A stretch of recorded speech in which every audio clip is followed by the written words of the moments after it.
Hello, Foxes! In today's episode, we focus on understanding what the role of 35 Foxes are in the reactivated IEW battalions, the Division General Support MICOs, and a greatly slimmed down BCT construct.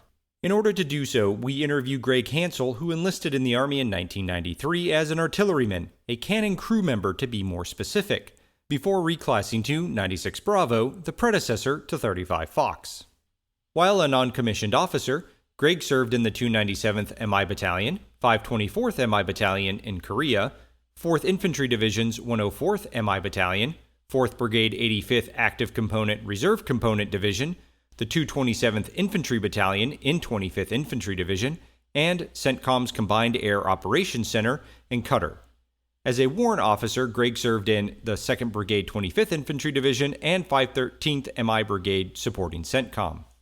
After retirement, Greg entered the contracting world where he served as an imagery analyst for the 513th MI Brigade and later as the team lead of the Vader mission in support of the 116th MI Brigade. He then went on to support Raytheon as a systems engineer, program manager, and project manager in the corporate IDIQ Center, and finally as the business development manager in support of the Army's D6A capability Drop 1 and 2 and Titan procurements. After leaving Raytheon, Greg joined Hanwha Aerospace USA to help grow the DoD manufacturing sector. He then joined EverFox as a senior product manager to work on their behavioral analytics platform. There he focused on updating the product for ease of use and improved AI based on analytics for commercial and DoD customers. Looking to get back into supporting the Army, he joined Gravity as the Senior Director of Strategy, Army, to help them expand their market presence within the Army.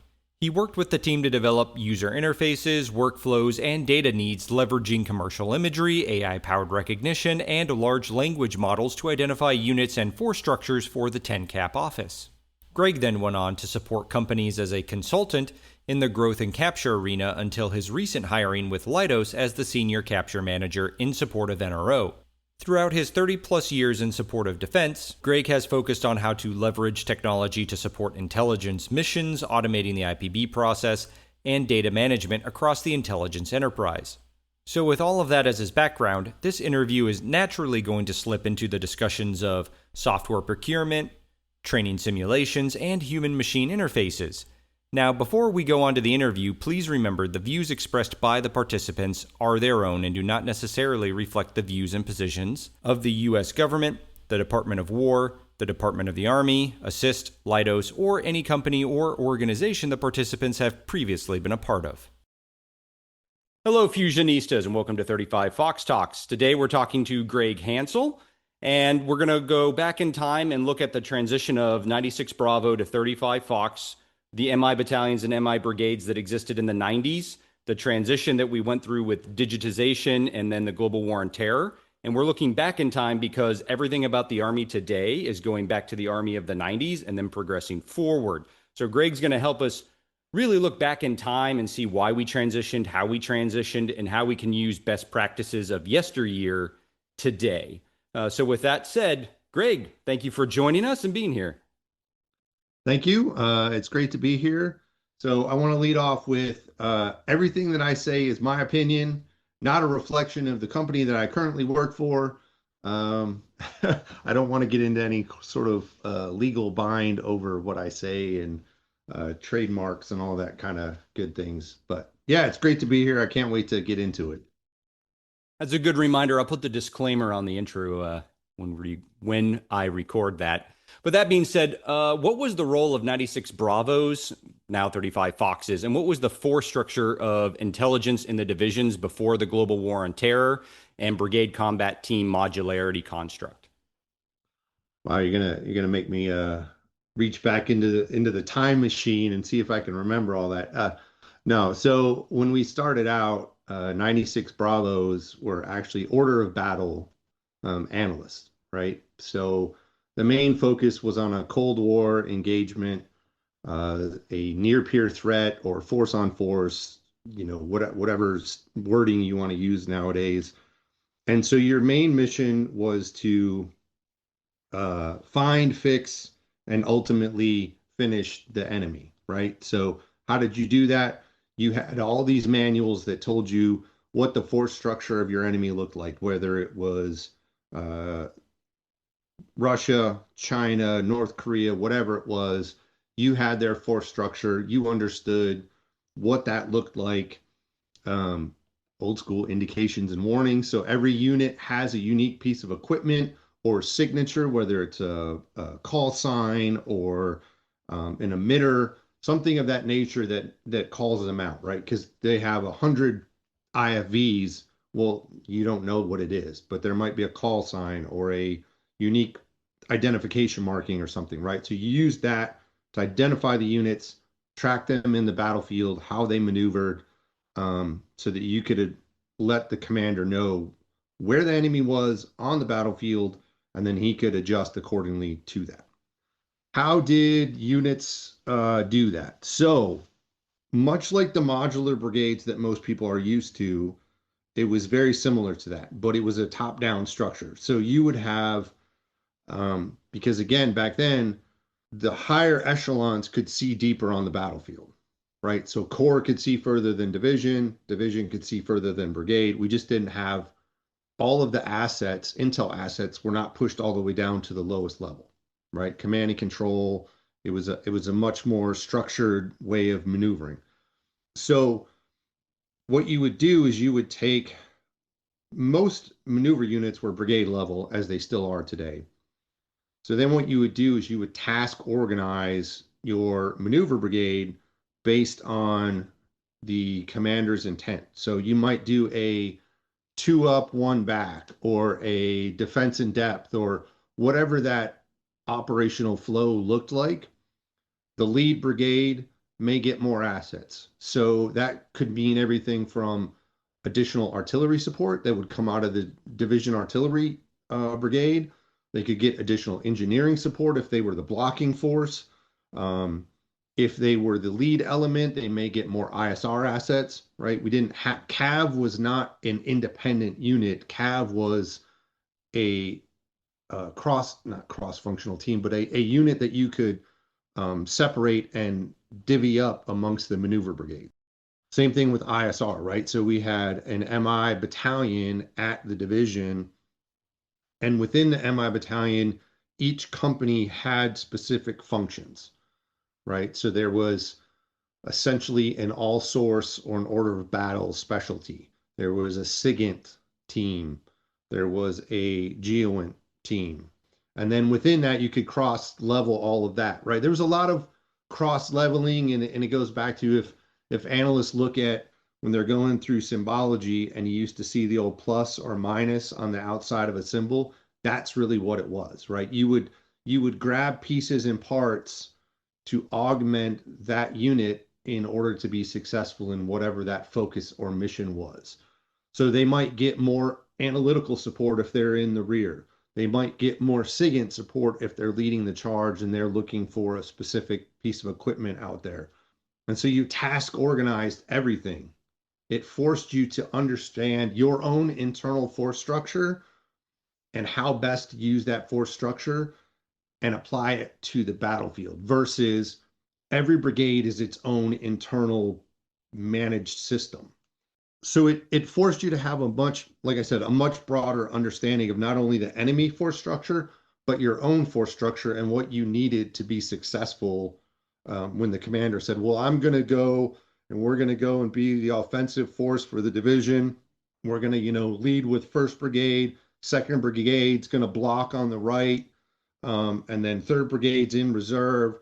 We're going to use fires to do preparatory strikes, et cetera, right? You had to understand that concept of operations and the way that the maneuver commander was going to maneuver. And then you'd say, here's all of the assets available. I need this and this and this based on the outcome, right? So one of the things that I've learned, and this is a side note, one of the things I've learned as an analyst over time is commanders would always say things like, you and I are old enough to remember this. Well, come on, Garrett, go get me the U-2. Well, sir, the U-2 flies every like 3 days and it has a specific flight path. What is your expected outcome that you want from that, right? And that had to be, that's where you started to understand as you were building as an order of battle tech and you were working on those things, what is the outcome that you want? And that's how you would task organize your collection plan and what you would request from the MI battalion and things of that nature. How is that transitioned? Um, kind of like what I was talking about, right? You used to have to understand everything, and you would move pieces around the battlefield based on your priority. The way that it's transitioned is we dispersed all of that equally to every maneuver brigade. We said, you get a piece, like Oprah, you get a SIGINT collector, you get a GEOINT collector, you get a this, right? And we gave you everything that could possibly be used. However, if you ran into a situation where you didn't have enough of something, oh well, you had what you had, right? If you had, Ravens or, whatever UAS you had, if you didn't have enough of those, you were out of luck. You then had to request from an adjacent brigade, a higher unit, if they would support you, and they could say yes or no. You couldn't, there was no way for you to go and petition the division commander and go, sir, hey, I'm the lead brigade. I'm going to need more UAV support. And he'd go, yeah, absolutely. Give them more. You were your own advocate. You had to go and petition other units and say, hey, look, I got this hot mission coming up. I need more UAV support. And they'd go, yeah, I know, but I got this hot mission going on too. I can't give up my stuff. So whatever you had, you had. So that was one of the big differences I saw. And then as we moved away from order of battle into GWAT and we became Foxes, we became all source. It was actually all sources analysts. They kind of watered it down and we became more of a reporting mechanism. Hey, S2, G2 guys, go look at this stuff and tell me what this means, right? It was always just give me some insight into what all of this is and what it's doing. And you weren't doing so much battle tracking. And some of that has to do with, when you look at a GWAT or a coin environment or a, insurgency, whatever term you want to use, this goes back to the, 50s and 60s. Coin is nothing new. It's in IPB. So you see that you're still targeting something. You're still trying to track something, right? That's the epitome of what a Fox or a Bravo used to do. You track it. Your job is to track the battle and to understand truly the first part is you have to understand your enemy, right? You are the red guy. You are the enemy. You have to function and think like the enemy. And then you have to predict that and track it so that the commander knows how to respond in kind, right? It's a giant chess match. They're white, we're black, or we're white, they're black, whatever you want to do. But we're the opposing force. That's our job. And so now when you go into GWAT, you're forced to track individuals versus equipment in large organizations. So similar in nature, just a little bit more granular in the way that we go about it. The other one that we did really start to focus on was more of a targeting, which again was very similar to what we did in order of battle, right? You'd build your target lists. A lot more, I would say a lot more happened in the 90s in the planning phase, right? You knew we're going to X country, we're going to execute this plan, we're going to do an offensive, it's going to be I can't even think of all the terms because I'm aging out here. But you'd do a left maneuver with a advanced force and counter fires and all this kind of stuff. And so you had to plan all that out. And then from there, you could build your plan and you could see your time phase lines and where things should be and how to track that battle. When you move into GWAT, I don't want to say it's near real time, but it's a lot faster, right? You still plan. You go, okay, I need to look over in this general vicinity. I need to build a pattern of life. I need to figure out what's going on. But that cycle is tighter and you're doing it not necessarily on the fly, but very close to that, right? Targeting cycles 72, 96 hours, right? It's moving very quickly.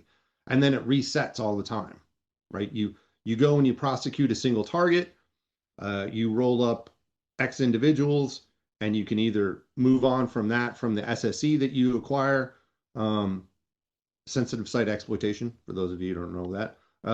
And then you can move on to another target and prosecute that, or you can come back and you can reset and say, okay, we took out this portion of this organization, and now we're going to focus on the next level or the next higher priority on the target list. And then it kind of resets and then just kind of keeps going. All that to say is we're moving back into that 90s style where you have much more of a near peer force on force type threat, and you have to start looking deeper into the battlefield. You have to look deeper in time as to how things are going to unfold. Obviously, no plan survives first contact, as many people know, and that's a famous saying throughout the world. But you have to plan that, right? You have to plan. If you don't show up, if you go back to the original invasion into Iraq, you look at the invasion into Crimea, you look at the invasion into Ukraine, there was a plan. There was a plan that said, we're going to execute this way. By this time, we should be here. By this time, we should be there. We're going to do this. We're going to pivot. We're going to swing left, right, whatever. That plan is built and executed according to that. So as we start to look at all of this, that is what we're going back to, right? We're going back to a more time intensive planning process because the execution is going to occur extremely quickly. When you look at a near peer or force on force battle, it unfolds in hours versus days, months, years. Now, people would tell me, oh, well, look at Ukraine, it's dragged on for years. It's at a standstill, right? If you go and look at, I'm making a plug for one of my favorite YouTube channels. If you go look at Cappy Army, Cappy Army, he has an excellent video. He was actually on the ground in Ukraine. He has a great video where he shows a 2 to 3 year span of ground gained and or loss, and it's near zero, right? Because that initial invasion occurred, and then they hit a wall, and the forces are essentially equal. And now with drones, it's become essentially trench warfare like we had in World War I, where you cannot gain large swaths of ground anymore, right? Your ability to do that are gone. You cannot mass forces. I was reading a great article about that now, is that the massing of forces is a detriment, right? Because if you mass, the drones are going to pick you apart. So it becomes kind of trench warfare. So you don't gain. Anyway, all that to say is that you have to plan ahead. And if you look at all those invasions, there was a plan, ground was gained, plans were executed, and now it's at a standstill. It's not really hey, they're making massive gains, right? They're not taking 50 kilometers a day. So we're going back to that. Goes into the fire side of things. I think analysts really need to start looking at key pieces of equipment that are out there, really need to start to understand the enemy force structures that are out there.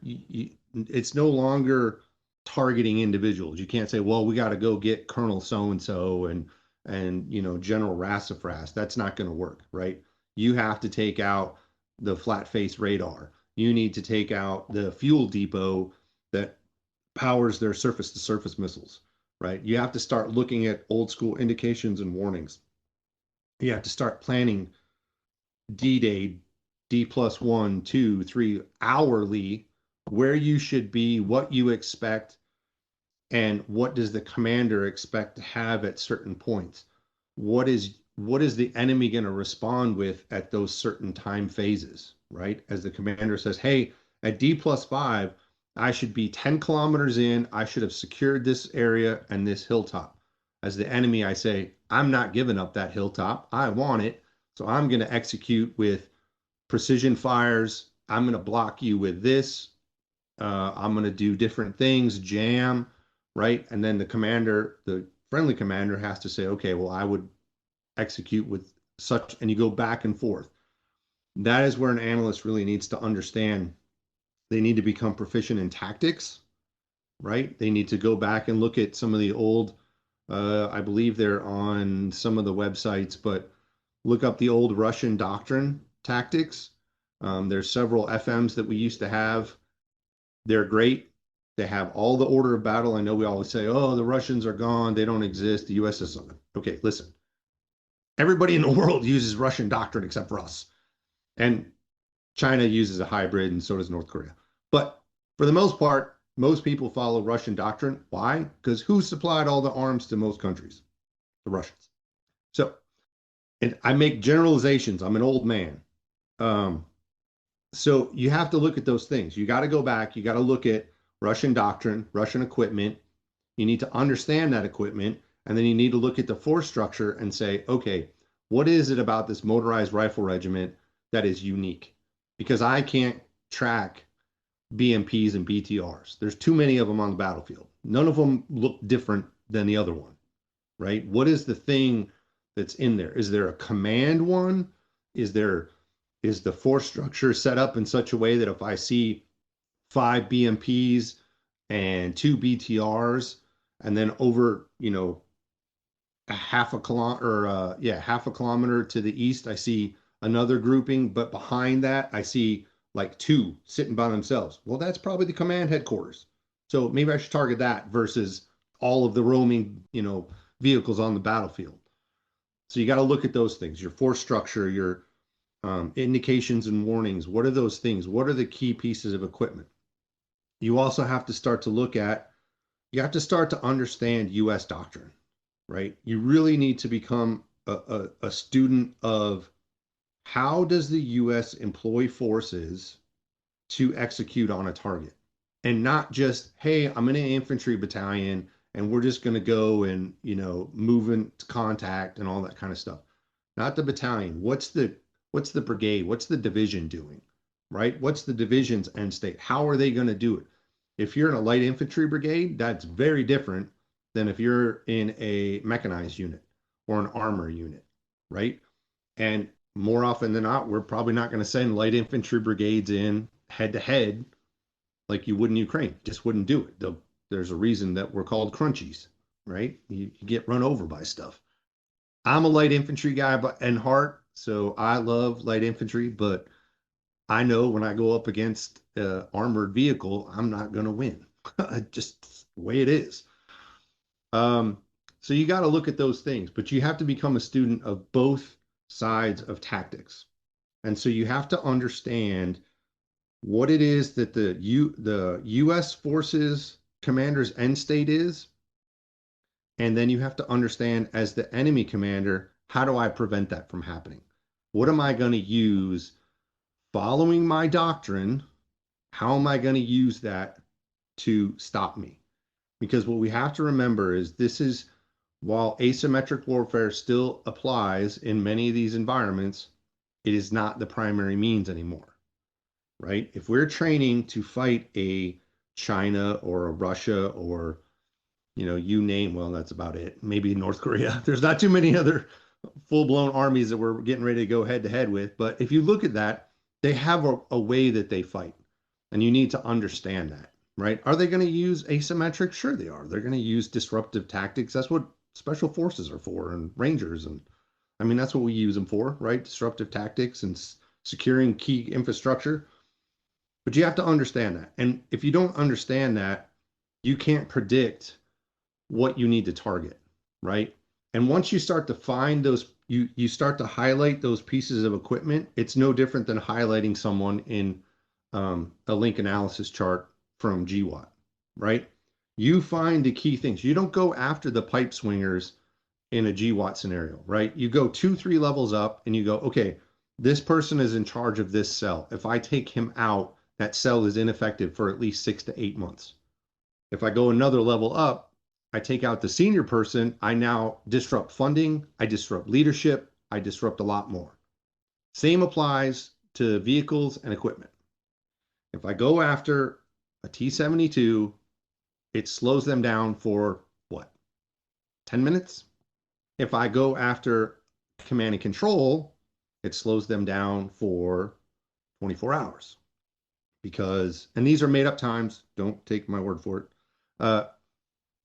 Because if you look at, and if you do some research, Russian doctrine is very hierarchical, right? top-down leadership. They do not function like the US does. We excel at decentralized and giving power to lower level commanders to improvise, adapt, and overcome, right? That is one of our specialties in that most enemy commanders, it's been recorded throughout history, look it up, use your old chat GPT, that most people don't want to go against US commanders because our doctrine isn't solid. It's fluid, right? We go in with a general game plan, but then every commander and every leader is allowed to adapt to win. Our ultimate goal is winning. That's what differentiates us from other countries, right? They look at, I must secure X thing, but I have to get approval from major, colonel, general, whatever to do that. We're like, win. We don't, yeah, we want to take the land and all that stuff in the battle, but ours is win. Well, how do you stop someone who just wants to win? It's impossible, right? Because we won't stop. So all of that to say, learn your tactics, learn your key pieces of equipment, and then once you learn your key pieces of equipment, you're going to want to sit and work with your fires team, right? This is the other side you have to learn. You have to understand fires. Don't become a fires expert. That's their job, right? Your job is to nominate targets, but you need to understand what fires can and can't do, when, how fast, and the priorities that they are dictated by the commander, right?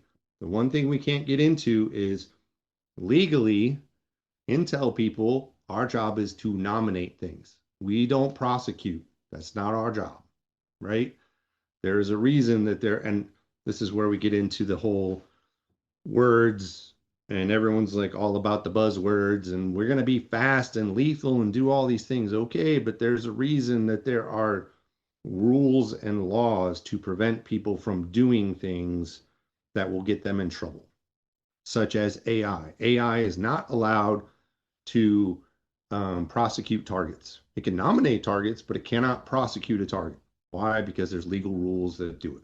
And as another great YouTube channel, fatelectrician.com, will say, it's not a war crime the first time. So just know that you may go do something, but it may become a war crime later. So just be cautious. And I just say that in the sense that there are authorities that are given to each group within the US for a reason, to prevent us from doing things that would get all of us, not just one individual, all of us in trouble, right? That's why there's commanders, they're given certain authorities, officers are given certain authorities by the President of the United States, down to warrant officers get certain authorities, enlisted get certain ones. So you need to understand. I know it's a lot to understand, but you just have to start to understand where you fit and what your true job is, and that your job is to find the enemy, nominate them, and then operations, that's their job to prosecute them. Now, you can suggest, you can say, hey, look, if you shoot a 155 round white phosphorus at a T-72, it's probably not going to do anything, right? You need to understand what can slow down or destroy a weapon system. But that doesn't mean that you get to say, hey, man, we should use HIMARS. Like, no, that's not the answer. We don't use HIMARS on one tank. Like, that's disproportionate. You got to use proportionate level of destruction. So, yeah, it's we're going backwards a little bit. History repeats itself. We went from order of battle, tracking the enemy, to tracking individuals, and now we're going back to tracking full enemies. So it's all good. What I want to really reflect back on is what you were saying up front is 96 Bravos were order of battle technicians, or not technicians, that was warrant officers, order of battle analysts. So again, we're talking 2001 and earlier. And the focus was understand the adversary for 2 points. Intel support to planning, so you could do collection management, ISR, recommend where assets need to go to identify the adversary, and all of those targeting efforts. And then also Intel support to targeting by going, let's plan NAI's named area of interest for the ISR, which then can be turned into target areas of interest. What are the high value pieces of equipment, personnel, Yep. units, et cetera, that need to be engaged? So a lot of planning was done. And then the other part of the Orbat analyst was support to operations. And you said indications and warnings. And I think a lot of that kind of got lost over time, especially at the operational level, in terms of the following. You are doing battle tracking. This is updates on the enemy as things are unfolding. So you can say the enemy has reached a decision. They are going to employ course of action one, course of Correct. action two. Here's what the operations are doing. So the main effort is a right flank with a supporting effort on the left flank. Oh, never mind. The enemy commander has changed because they've met us. Now the main effort has shifted to the center with supporting efforts on the flank. That's to help the friendly commander understand what the enemy is doing, because the friendly commander and staff are so fixated on what we need to do to be successful. They needed an analyst in the intel shop to go, here is everything that the enemy is doing real time. And here is our read, our understanding of what those actions mean and how we need to adapt in the moment. Am I correct?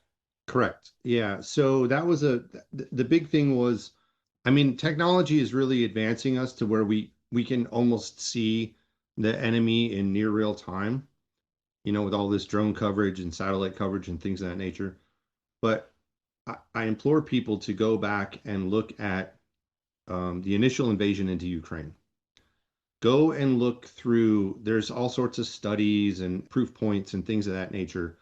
One of the things that there's a misconception out there is that the intel cell knows exactly where every enemy piece of equipment is. And that's not true, right? And it's part of that is because there is a cultural belief, because we have so much data at our fingertips, whether it's your iPhone, the internets, the chat GPTs. I like to say internets, I'm that old.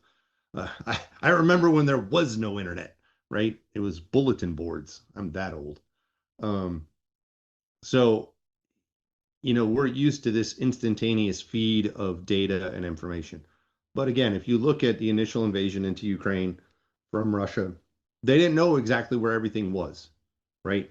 There was a lot of unknowns, ambiguities, because you just didn't know. Everything was moving too quickly. You just couldn't keep track of what was going on. And so all that is the point of what you were saying, that you have to be able to understand where the enemy is and let the commander know. Because until that point, he doesn't know. He has a blank map, right? He knows where all of his forces are because we have technology that lets us know that, whatever the new terms are. I'm ancient, but the little thing that the little blue icons pop up on the map, we know where everybody's at, right? Well, the enemy is unknown. That's why we put NAIs, TAIs, right? We have collection plans because we have to find them. And once we start to find them, then we can start to build out, as we were talking about, that order of battle structure. We can see there, here we go, here's a great term, the old doctrinal template, which then turns into a situational template based on terrain. And as you build out your course of actions, you can see where they should be in time and space. And so as you find where they are on the battlefield, you start to fill in the gaps. Now, technology is fantastic, and we're starting to be able to access that information much more quickly, but it still does not negate the analyst's ability to recognize. One of the things I explain to my kids and other people is, one of the great things about being a Bravo or a Fox or whatever you want to call us is our ability to recognize patterns, right? Our whole job is pattern recognition. When you start to see a pattern unfold, you go, oh, that's a defense in depth. Oh, they're blocking their right flank. Oh, they're taking attrition there, right? You have to be able to zoom out and look at the overall pattern and say, this is what's actually happening. And all that means is, as we have more technology and more information coming in, you're able to recognize those patterns faster, right? So then you can say, hey, sir, guess what? They're losing over there on the left flank. We should probably keep pushing through, right? But if you see our battle stalling on the right flank, you go, okay, something's going on. Maybe they reinforced, maybe they're dug in. Who knows? So you just have to look at those kinds of things and try to determine what's going on and really again, you got to understand what the battle looks like. You have to do, as you mentioned, all of that pre-planning and look at all that pre-planning and ensure that you understand the plan. And if the plan adjusts, it doesn't necessarily mean it's a new COA, right? It could be a branch or a sequel because a COA is a drastic change from one to another. It's not, hey, he's going to take this road to the west and go north. That's not a new COA. That's just a branch of one, right? It's a full blown, the main attack is coming to the north with a supporting attack to the west and defense in depth on the east, right? That's one COA. Another COA is full blown frontal attack, all three fronts, right? Like that's totally different. The massive changes in COAs. We could have huge arguments, culturally about like what people think COAs are, and it's no different than PIRs and SIRs. People argue about those all the time. Should they be, six sentences long or one sentence long or, anyway. But yeah, you really got to understand your enemy and how to track them so that you can give the commander the best picture possible. And then before 2001, the MI battalions, which are now the IEW battalions, were set up to enable this because you had the ACE company, which Yep. focused at the division for planning and resource allocation. And then it had a number of MI companies or collection companies underneath it that would support the division commander by going down to the brigades and helping with collection on the front lines and battle tracking based on which brigade was the main effort, which brigade was a supporting effort, who needed more reconnaissance, who needed more sensors, and who needed more battle tracking support as they were engaging the adversary. Is that about right? Yeah, yeah. So that's really what it is. So one of the things that I worked in an MI company at Fourth ID, and I used to tell my soldiers is yes, we're an MI company. It's no different than the MICO used to be, but our effort, right? We merged with the S2 when we went into battle, and what I used to tell my soldiers was our job is to bring additional capability and at sometimes digital assets, because this was way back in Force 21 modernization efforts, bringing technological capabilities that the S2 shop just did not have. Because even in a maneuver, in a mechanized unit, we're a mechanized brigade, there were the S2, the AS2, senior NCO who was not an intel person. It was usually like an engineer or infantry person to provide. There's a reason behind it. I know everybody's screaming in the background. There's a reason that you put a combat arms individual in the two shop was to help some of those junior officers and junior NCOs to understand maneuver as we started to build out our intel plans. And then you had like three soldiers, right? It was a very small team in a maneuver brigade S2 shop was like six people. I I was in the MICO and I had five people alone that worked on the ACD or the RWS, whatever, the old shelters. And then CGS had another like six people. And then, we had the REMBAS guys, because that's how old I am, GSR dudes. There's another 20 of them, the old pop-up infantry guys. So, quick explainer, and then I have a question. The Sure. explainer is the ACTI was the analysis and control team. That's the computer that crunches all of the Enclave. information that's Yeah. coming in. So a bunch of analysts figuring that out. The common ground station received radar from flying aircraft to go metallic objects moving, tanks, infantry Yep. fighting vehicles over here, deep sensing, and then the Yep. REMBAS ground surveillance radar again. Hey, metallic objects are moving through the wood line, and we called them the MI infantry because they were military intel people who would go out to the front line and stick this thing on the ground and then be like, hey, people are driving at me. Danger, Will Robinson. But my Yeah. question is, why is the brigade, well, not why, The Brigade S2 shop being only 6 people and needing reinforcement depending on what was happening in the battle, what were they doing at the time? What were the 6 intel people doing in that shop? Yeah, so the two, obviously his whole mission is to represent all of Intel to the commander, right? Everything feeds up to the two, and then the two is supposed to be responsible, whenever there's a staff discussion or battle tracking or whatever, right? It's the commander, the two, and the three. Those are the three most important people in a brigade headquarters, in my opinion, because the commander makes the decisions on what's going to happen. The three tells him where all the friendly forces are and what they're capable of doing. Now, everyone under the three is the one, the four, the six, right? Then you got the two. Oh, and then you got the fires guy, right? That's the other one. The fires person is usually the operations, the battle captain. And then the two tells them, hey, what the enemy's doing. So then everybody underneath the two had supporting functions of usually the AS2 was the collection manager because they had purview across all of the brigade because we didn't just use intel assets to go and find the enemy, right? We would use cav scouts, we would use aircraft, we would use, like helicopters and, all that kind of stuff. LURS teams, people don't even remember what long range surveillance detachment was basically a bunch of souped up infantry guys that we would shoot out there 6 days before a battle and drop them off in the middle of nowhere and be like, don't get hurt. Just tell us what's going on. And you put them on a hilltop somewhere. So you would use friendly forces, whatever it was, to get the results that you wanted. So that was usually the AS2's job. And then the senior NCO in the two shop usually functioned. I was fortunate that mine was a 13 series, so he was an artillery guy. So he was a fantastic liaison between the fires team. And so his job was to kind of like coordinate and help us understand, like, hey, we can do this, fires can't do that. Here's what you need to do.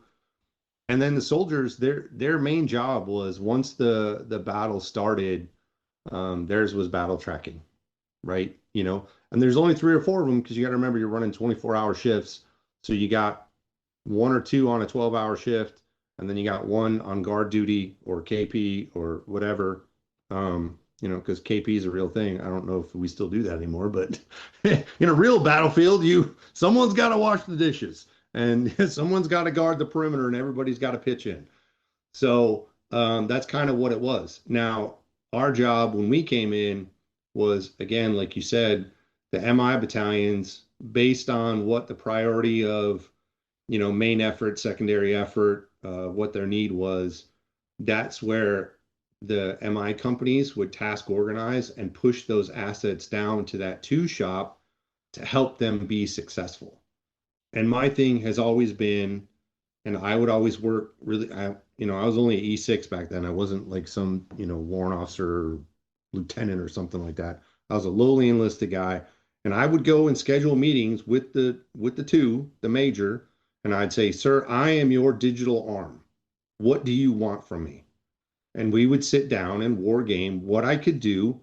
I'd brief him on my capabilities, what I had at my disposal, and then we would work on how the team was going to work together. The other one I worked on was, and I've always done this no matter where I was, I would also work with the two NCO and I would say, how do we merge our teams? Your guys are great at battle tracking. Mine are great at data ingest and analysis and all the technical stuff. How do we cross train, because they're all the same MOS? How do we cross train to make sure that we are a functional team? So one of the things that we used to start doing was we would do sergeant's time together. We would do other training events together prior to. And then one of the other things that I did both before GWAT and during GWAT was when we came together as a single unit and became a giant S2 shop, all of those duties, whether it was guard duty, battle tracking, 24-hour shifts, whatever it was, all of those personnel became on one list. It wasn't, oh, we're the S2, oh, we're the MICO, oh, nope, we are the two. We function as one. I don't care that you used to belong to this unit. You are now in the two shop. You're going to pull duty on the ops desk for 3 days in a row, and then you're going to go back and you're going to do battle. You're going to go and work on one of the computer systems, whatever it was. We always made sure to integrate, rotate, so that we functioned as a singular team, because that's what the expectation is, right? When you go into a battle, the commander, the DCO, the deputy commander, doesn't look over and go, hey, Myco guy. He goes, hey, two. We're all in the same tent. We're all in the same group. So if we're all in the same group, we have to say the same thing. We have to function the same. So that was kind of the difference, right? The two had always had the mission of daily battle tracking. Anything that the MI battalion, or in our case, our MI company, had, was to augment that. And CGS was like you said, they had a lot of stuff. It was hooked up to the J Stars, for those of you that remember that thing. It'll soon be replaced by things like Ares and Hades and all that great aircraft that are out there. But it's still important, right? Because it can help you see further into the battlefield than you normally could. Because what we have to remember, contested airspace. That is one thing that we are sadly not following in our current environment. We continue to say, oh, well, we can do this, we can do that. No, you can't.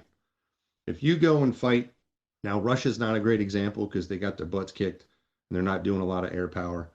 But if you go into most environments, are we going to end up with air superiority? Obviously. But when you first start, you don't have it.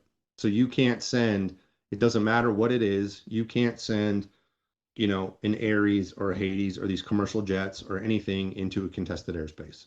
Because I don't care how high you're sitting, there's missiles out there that are going to pick you out of the sky, right? The only thing that's never been shot down is the SR-71. So that should tell you something. You got to go stupid fast to be able to not get shot down, right? U-2 got shot down. That thing was supposed to not be able to get shot down. They wear spacesuits, but still got shot down. So contested airspace, you have to be able to see as far as you can. I'd like to sit on your knowledge of the brigade MICO link, because there's a lot. I've seen Sure. so many current MI battalion commanders, XOs, executive officers, company commanders, analysts, as we move back into this pre-2001 construct of battalions and brigades. There's a confusion of who's supposed to do what. So if I summarize accurately, if you end up as a 35 Fox at a brigade, you need to recognize that is a minimum economy of force position. In the mind of the Army, brigades on a large scale battlefield like Russia and Ukraine die quickly, or they culminate on combat effectiveness quickly. So you don't put a lot of manpower into that apparatus. Sure. So it's what's the minimum number of intel people to support a brigade operation as those brigades rotate onto the line and rotate out. And that number is roughly 6, as you said, for the bespoke purpose of battle tracking, which is off of combat information and tactical information. So scouts go out, they see the enemy, they report back 5 tanks. It's the job of the intel guys to go 5 tank equal platoon of armor. You're like, okay, right, that's what that means. I got it. So where's the rest of the enemy company? Open up the doctrinal template. Other 2 platoons, likely 1 kilometer here, 1 kilometer there, more tanks. Watch out, like speak real simply and real clearly. And as all these red diamonds appear on your Blue Force trackers, you go, this is what these red diamonds mean. This is what the red diamonds mean. And then as the tankers and Bradley gunners and everybody else starts blowing things up, they go, hey, we've blown up 25 tanks. You go, wait a minute. We were only supposed to face a tank company, which is 10 tanks. You said 25. We are in deep, deep crap, right? Intel guy goes, either someone's lying and we've shot the same tank 19 times, or there's something going on here. That's all combat information. And as you put more drones in there and more people shooting, those 6 people get task saturated. And it's like, I can't keep track of all of these things. So problem number 1, task number 1. Task number 2, translate geek speak intel nerd language from division. Division says, hey, in the next 48 hours, we need you to assault these objectives. Here's the intel. Intel guy receives that on a classified system that they're approved for and goes, this is what this means for us, commander, here and staff. Here's where we need to go. Here's some recommendations and thoughts. And as the amount of tasks increase and as the number of assets that you're collecting with increase, Intel assets, more drones, more reconnaissance, more computers, that's where the IEW battalion commander and the Division 2 and the Division command team need to go. That brigade needs more MI support from MI companies and MI platoons to Sure. help them process more information and more enemy activity as they're fighting in the battle. And so before the mission, the division's supposed to go, well, we're going to send 1st Brigade into the meat grinder of everything, so we're probably going to need to give them a company plus worth of intel. 3rd Brigade is the reserve, and they're just going to sit in the rear, so we ain't giving them jack and crap until they start moving, so we can give more stuff to 1st Brigade. You're trying to balance assets as the battlefield moves around and the engagements heat up and cool down, right? Absolutely, absolutely, right. You have to, again, this goes back to, we were kind of talking about this before, is it's all about the planning stage, right? You need to understand what's available to you and how best to employ those assets, right? So as enlisted foxes, it's maybe not as important, but as you become an NCO, senior NCO, warrant officer, that becomes much more of an important thing, because now you are advising that MI company commander, that MI battalion commander on how best to employ those assets, right? Now, I'm probably going to make some enemies, and that's okay. I'm used to this. Is one of the things that foxes run into all the time is the other MI MOSs love to tell us they can do our job. And that's fantastic. I don't disagree that they could probably do a pretty good job. But what I would challenge them is, what do you collect on if I don't tell you? If a fox doesn't tell you to collect something, and I don't mean directly a, 35 Fox 10 tells you what to collect. I'm saying the 2, who is a fox technically, even though it's, I think, what, Golf, Delta, something, whatever they're called, from MOS perspective, but they all merged into alphas and bravos. 35 alphas and alpha is bravos, ubiquitous right? MI officer, and Yeah, 35 bravo is strategic MI officer. yeah, but they're essentially foxes at that point. So the thing is, if they don't tell you what to go collect, you can't just go collect stuff because you feel like it, right? That's not how this works. So there's a reason that foxes exist. And yes, we're kind of at the top of the food chain and we have to do those things. And that's where that comes in, right? And it's not to lord it over the other skill sets. It's to say, I have to fully understand what is occurring on the battlefield, how best to employ you. Now, I am going to take your recommendation because you are an expert in your field. If you're if you're a golf, or you're used to be Romeo's, if you're a November or a Sierra, I need your expertise on how best to employ imagery assets, how best to employ SIGINT assets, human assets in the scope of what we're trying to do. And it's not about, well, I need a picture of this. It goes back to, I was mentioning before, it's the outcome.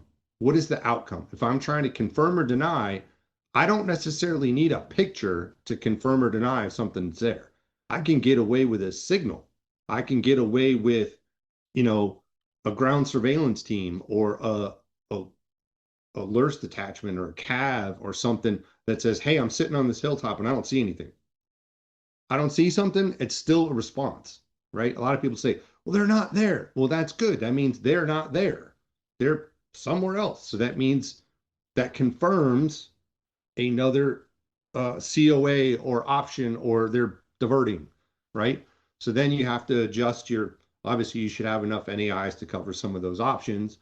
And it goes back to the decision support template and a whole bunch of other things. It goes back to, IPB hasn't changed in 30 years, right? I came out, IPB has been around. I used to argue when COIN came out, I said, COIN is in there. It may not be in the same, it may not go 1, 2, 3, 4 of the steps. You might go 2, 4, 3, 1, but it's in there. It's all in there. All the rules, the guidelines, the ideas are in there. That's why we haven't changed, Yeah, IPB is now IPB something something whatever, but it's all intelligence preparation of the battlefield. The concepts are the same. They have not changed in 30 years. They're not going to change because they work. So, all that to say, you got to look at all those things and you have to understand how to apply that information to get the outcomes that you're looking for so that you can confirm or deny where the enemy is and or what they are doing. And so you take input from all the other assets, and then you also have to look at time, right? Hey, I can't leave a LURS team out there for a week. They're humans. You can't do it, right? They just can't survive that long. They have an expiration of like, and I don't mean expiration they're gonna pass away, but expiration of like they can only bring so much water, so much food, so many things of that nature. Batteries is a huge thing. UAVs, same thing, right? They have cycles that they can fly, they have downtime, they have repairs. Now, again, with technology, I think we're getting better because we have much more disposable assets that we can see certain things in a close fight. I would say that, right? Like you look at Ravens and some of the disposable drones and some of the other things, right? You can see 2, 3, 5 kilometers out. Okay, near peer threat, 5 kilometers isn't that far, right? M1 can shoot. Mortar range, yeah. Yeah, I was like, that's mortar range. M1 can shoot 3.5 kilometers on average ish, When right? I the think, Army defines the close fight roughly at 30 kilometers, yeah, which is your 155 direct support batteries of howitzers, you're like, okay, sure. so if a drone can fly 50 kilometers and then see 5 kilometers, you're at that point between close and deep, but really you're just supporting brigades with a lot of the drones. Yeah. And well, and even if you take a drone that can go 50 kilometers, how many of those do you have? You don't have that many, right? Most of your drones have a distance of three, most of the new ones we're acquiring have a distance of 3 to 5 kilometers. So that they're on top of you. They're danger close, right? Your ability to see 50, 70, 100 kilometers away, your available assets shrink tremendously. And you are now competing with every other organization for that asset. And because it's not like it was the one thing that differentiates between a GWAT and a near peer threat. GWAT, you own the entire battle space and you pick and choose what area of the battle space you want to go engage in. In a force on force, it's a constrained. I don't know how to word this. It has left and right limits. It's kind of like going to the range. Are you going to drift left and right of those limits? Probably, but you're going to focus in essentially in a lane or a linear formation, and you have to see as far as you can down that linear distance as you can. Now, some people would argue, oh, real wars, they're all over, they're everything. That's not necessarily true. Again, if you go back and look at the invasion of Ukraine, yes, it was a multi-front attack.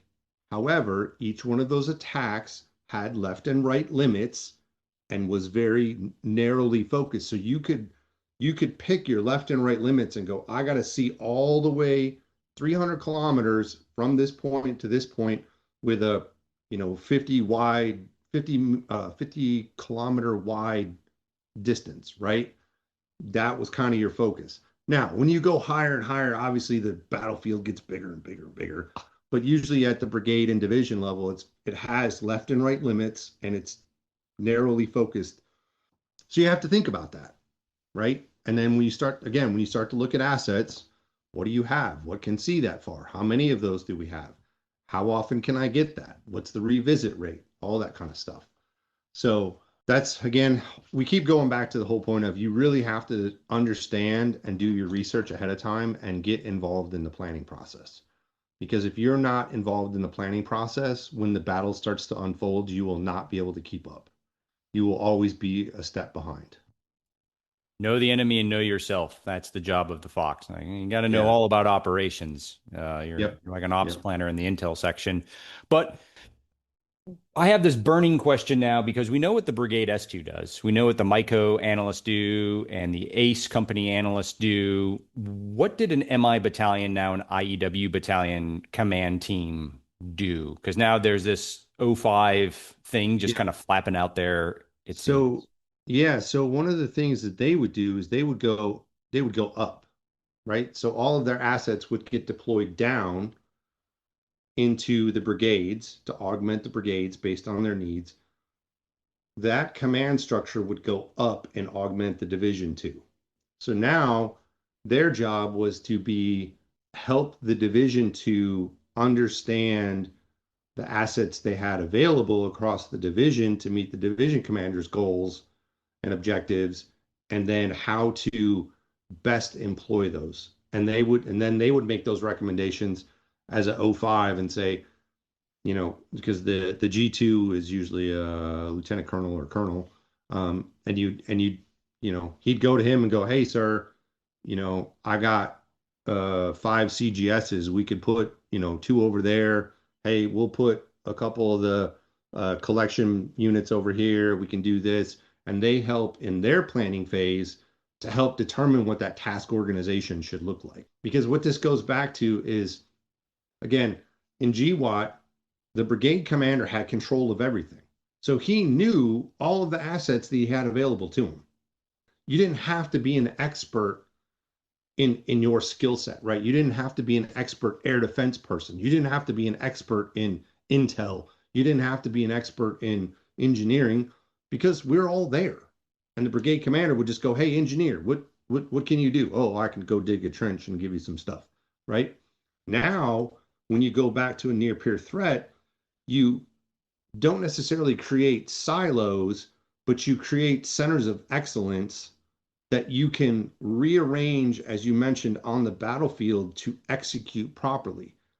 Now, what that requires is much more coordination with the staffs to give the commander a better understanding. Now he has to rely on his intel guys and go, "Intel dudes, what do you have?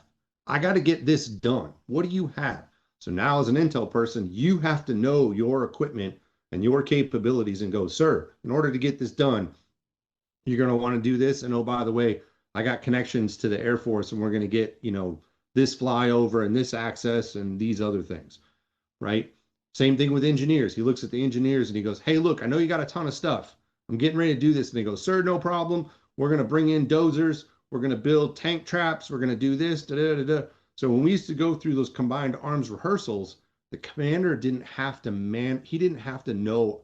They did obviously know all of it because they're extremely smart. He didn't have to rely on all that. He would go, as you went through your combined arms drill, you'd go through it and the commander would say, "We're going to do this." And then engineering would step up and go, "At D+1 or D-15, I'm going to go dig trenches with my bulldozer team." And then the infantry guys would come up and go, I'm surrendering a infantry platoon to provide support for them while they dig the trenches." And then the aviation guy jumps up and goes, "And I'm going to fly recon support to NAI 14, 17, and 22. And then the artillery guy goes, "I'm going to do deep fires on blah, blah, blah, blah, blah." The commander didn't do all that. All of those staff functions briefed all of their things, right? I'm not saying they don't do it now. They still do it. But this forces you, when you start to break things apart, you have to really understand your role in the battlefield. You are a force multiplier. Every component other than infantry is a force multiplier on the battlefield, because infantry, whether they're armored, light infantry, mechanized, they are the main force, right? The Army, that's what they do. Force multiplier, artillery, they provide support. Engineering, defense, support. Intel, support, right? Everybody's a supporting function to them. So how are you going to be a force multiplier to that battlefield? What are you going to do? Are you going to just be like, "Okay, sir, we'll go look for some stuff"? No, that's not how it works. You got to think, you got to plan, you got to be ahead of it. And then you can use technology, right? And I know at some point we'll get into that, but the biggest thing now is, in order for your technology to be successful, you have to understand the concepts behind it. And I think part of the reason that Garrett and I are think about this, and maybe we get some grief from people outside the world because we're the ones who are like standards and you should be able to do it on a map. If you don't understand the concepts, then you don't know what the machine is producing. And then you don't know if the machine is producing accurate results or not. And standards are not necessarily a bad thing. I know in the acquisition world, everybody is against standards, right? We're like, oh, I have a problem set, I have to do this. The point of that is that standards are, and all these requirements, I get it, it slows things down because I've built software, I've deployed software, I've used software. It's just like on the rifle range, right? You're given a certain number of rounds, you go to qualify. If you meet a certain number of hits, you qualify expert, sharpshooter, rifle, basic, whatever. I can't remember. God, I'm so old. It's been, for all those listening, it's been 12 years. I am totally not an Army guy anymore. I'm a civilian. So anyway, all that to say is there is quote unquote a standard that you must accomplish to be satisfactory. All that to say with software is if you constantly say, well, I just have this problem set. I have this problem. I got to do this. I got to iterate on it. I got to grind it out. I got to do these things. That's fantastic. I'm not against it. I think technology is amazing. We are moving in the right direction. We need to get stuff out there faster. However, how do you determine if that software is accurate? What is it compared against? When you compare something to something that is a standard. That is why when you see the arguments occurring on the internets, it's because we're trying to say you can't just willy-nilly this thing and say, well, it gave me a grid coordinate. Okay. An 8-digit grid coordinate does not translate into how another system uses, right? A system might not use 8-digit grid coordinate. It might use lat long. So does it meet the quote unquote standard? No. Did it do what it was supposed to? Yes. It gave you an outcome, but is it the right outcome? So a lot of us old heads are arguing that we're not saying you can't go fast and you can't build amazing machines, but you have to evaluate it against something. At some point, it has to do something, right? There has to be an endpoint and it did this and it did it well, or it spit out this result and it wasn't good. It's no different when you use ChatGPT. It says at the bottom, it will hallucinate. Check your sources, right? So that thing is a multi-billion-dollar investment and it's still not accurate. I ask it for football scores and it gives me the wrong scores on the regular. And you'll see it. It'll watch it. It's ticking. It's going, oh, looking through the internet. I'm like, we just had a game last night and it tells me the game from last week. I'm like, what? And I have to correct it. Hey, we played last night. Oh yeah, good catch. Good catch. That you're supposed to be smarter than me, machine. So all that to say, I got off on a sidetrack about software. You got to have standards, right? So as you're kind of working through all this, you got to understand all of the platforms you have, what they can and can't do, when you can use them, where you can't use them. And again, it's the outcome, right? One of the things we all love to do this because humans are, you guys can all yell at me in the comments. I don't care. Humans are lazy. All right. We're lazy. We're not going to take the extra step to go, I don't know. What's the outcome you want, sir? He's going to say, hey, can you get a UAV up in the air and check this thing? Yeah, sure. I'll do it, sir. Well, maybe you don't need a UAV, right? Maybe somebody's already looked at it. Maybe there's a satellite that's already passed over and it meets the criteria. It's not too old. The LTIOV is not too old. Hey, latest time information of value, right? So maybe the LTIV is not too late. You pull it up, you're like, hey, sir, here you go. Look, there's nothing there. But you gotta understand that. You gotta get to know your systems. And then I'm gonna go off on another tangent. and this goes back to, this is more of a software thing. I'm a huge software weenie. So for those people that don't know, I started out as an artillery guy, and then when I reclassed into being an Intel dude, I went to Fort Gordon, Georgia. So my first Intel job was not in some battalion S2 shop doing clearances.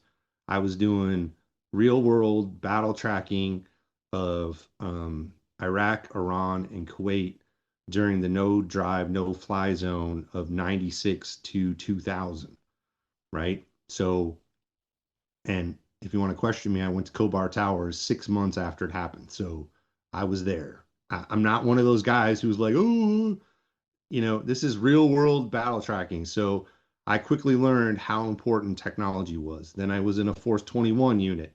Then I was part of, I was in 2nd Brigade 25th ID, where we did the first company Intel support teams. If you Google company Intel support teams architecture, I can send Garrett the link. My architecture slide is still on the internets.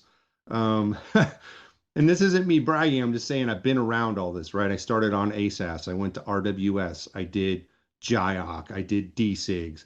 I've done, I didn't do that much Palantir because I got out before that. But then once I retired, I built software to compete with Palantir. I built Titan machines. I, you know, um, I've worked in cybersecurity and run whole cybersecurity teams on how to build insider threat software, cross-domain solutions. I brought, for those of you who know Centaur, you're welcome. That's me. If you look back in the early days of 2010, 11, that was my job as a warrant to bring Centaur to the Army, get it accredited, and brought onto like 9 networks. So if you're doing cross-domain, talk to me. Um, that's a little plug. Anyway, all that to say is that I love software, I love technology, but what I used to always tell my soldiers was they would always come to me and they go, Chief, I hate this. I got this guy who lives down the street. He's really great at databases, da da da da da da da. And I'm like, okay, listen, this is your weapon system. A tanker gets a tank. An infantry guy gets a rifle, right? As great as they are or as imperfect as they are, that is their weapon system. They train night and day on that weapon system. They do crew drills. They learn every in and out of that thing. Every tank is slightly different. It functions a little bit different, right? Some of them are down on horsepower. Some of them, they grind when they pivot. They know their weapon system in and out and what it can and can't do and how to best employ it in any and every situation, right? That is the first thing I learned as an artillery person. Crew drill, crew drill, crew drill. Learn your equipment. It's no different in the Intel community. Yes, there is amazing technology, and you should be able to have that at your fingertips. However, you work for the federal government, and that is not the case. So if you're given an ASAS or a Palantir or a whatever doohickey, you should learn that thing inside and out, what it can and can't do. Griping and complaining that it should do this or shouldn't do that doesn't matter.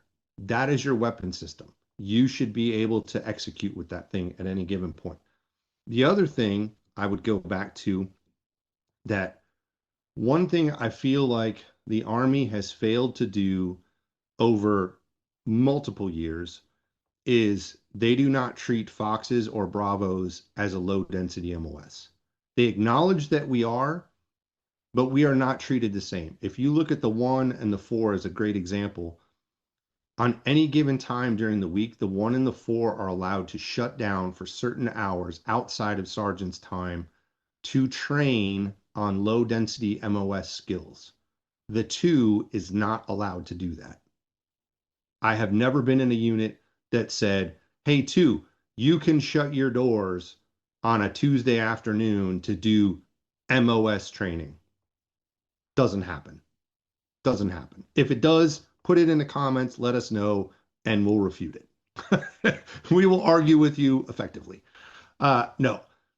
By Yeah. exception, it occurs in specific units with specific personality types Yeah. for short periods of time, and then it just Yep. defaults to, as you said, what's the easy thing? Easy thing. Yeah, what do we got now? Gunnery tables, Right. Right. AP. area beautification, standard stuff. Yeah. So one of the other ones I encourage, especially NCOs to do, you have to start treating your team as a low density MOS and trying to exit and not looking to go to, what used to be Foundry and all these external sources. Learn your metal tasks inside and out. What is a 10 level? What is a 20 level? What is a 30 level? Learn those tasks and train on those, just like you do was it soldiers common tasks or whatever? I'm too old to remember that stuff now, but your battle tasks, first aid, radio, comms, land nav, all that stuff. If you guys could see me on camera, you'd see the excitement in my face. I'm like, I get jazzed about all this stuff. But anyway, as an NCO, what you do is you have to learn to start dominating the training calendar, not just on Sergeant's time, because what the organization will do will dictate to you what you can and can't do at certain times. So what you start to do is you find that white space on a Tuesday afternoon, on a Thursday afternoon. Well, not maybe not Thursday, on Wednesdays, whatever. And maybe you do crew drills. Hey, how are we going to set up OE254s? How are we going to set up? I don't know if we even use those anymore, but how are we going to set up antennas? Another great one is if you have tents and shelters. Hey, crew drill the crap out of that thing and set it up on there. Hey, every other Tuesday afternoon, we're just going to run through and we're going to practice setting it up, tearing it down. And then it helps you build out your load plans, do all those types of things. But you have to be proactive. You have to put that on the training calendar so that you can start to train to those functions. The other one I would say that we do a disservice to is, while all of these systems are supposed to be our weapon system and we're supposed to be proficient on those, what we don't do is we don't provide access to those systems in a garrison environment. So you can turn it on, but you can't plug into anything. There's not enough training data. There's no real world connections. Why is it that special forces intel teams have direct access? Why is it Ranger Regiment has direct access? They function as an intel cell at all times, right? You never hear them going, yeah, man, they go and do motor pool, but they're never like, oh yeah, I'm out doing beautification. They're like, hey, Joe is doing beautification and the rest of us are in the skiff working, right? Because they got to be ready to go. So all that's to say is one of the things I implore NCOs, warrant officers, whatever, work with the division, because the division usually has a skiff. Work with the division, try to carve out some space where you can essentially set up an intel cell and pitch it in a way that you say, hey, look, we're in the Pacific Theater, right? 25th ID is a great idea. You got a lot of assets in that small area, right? You got an MI brigade, you got division, you got, Paycoms down the street, whatever. Work with those organizations and see if you can't get your analysts on some sort of rotation into those offices so they stay plugged in and they're aware of what's on SIPRNet, JWICs, things of that nature. So when you get downrange, they're not lost. You're not spending 2 months trying to get all your stuff turned on and, hey, how does this data work? Where does that work? How does this go?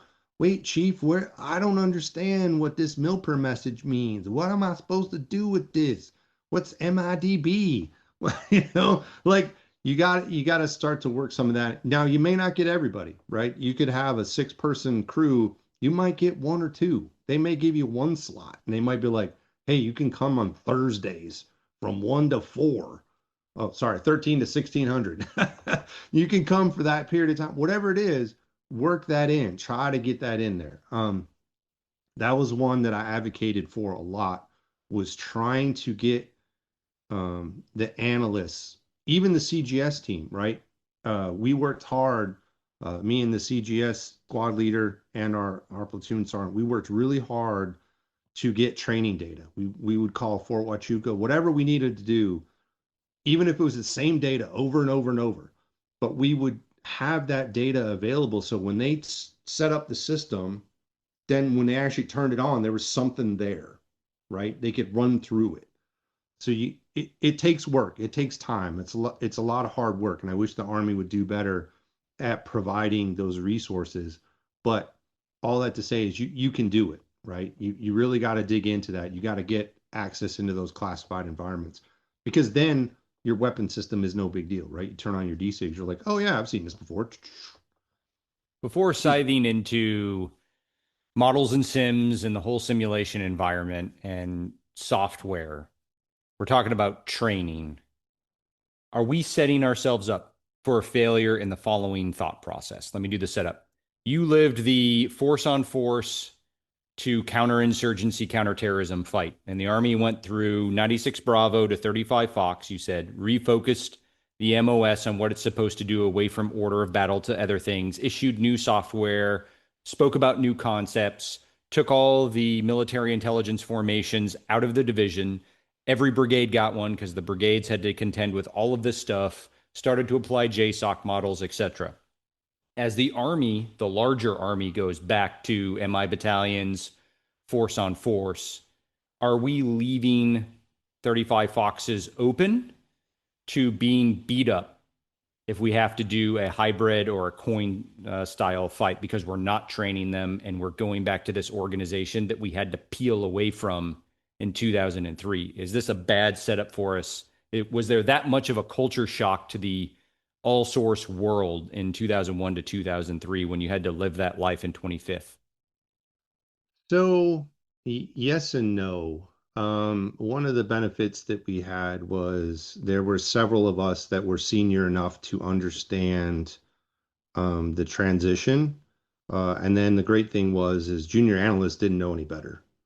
So we could throw, they didn't really understand. They didn't go through, like when I went through AIT, it was light brigade and heavy brigade, right? That was your training module. It was maps and graphics, then light brigade, which was you learned all about light infantry tactics, and then heavy brigade, which was all mechanized and armor tactics.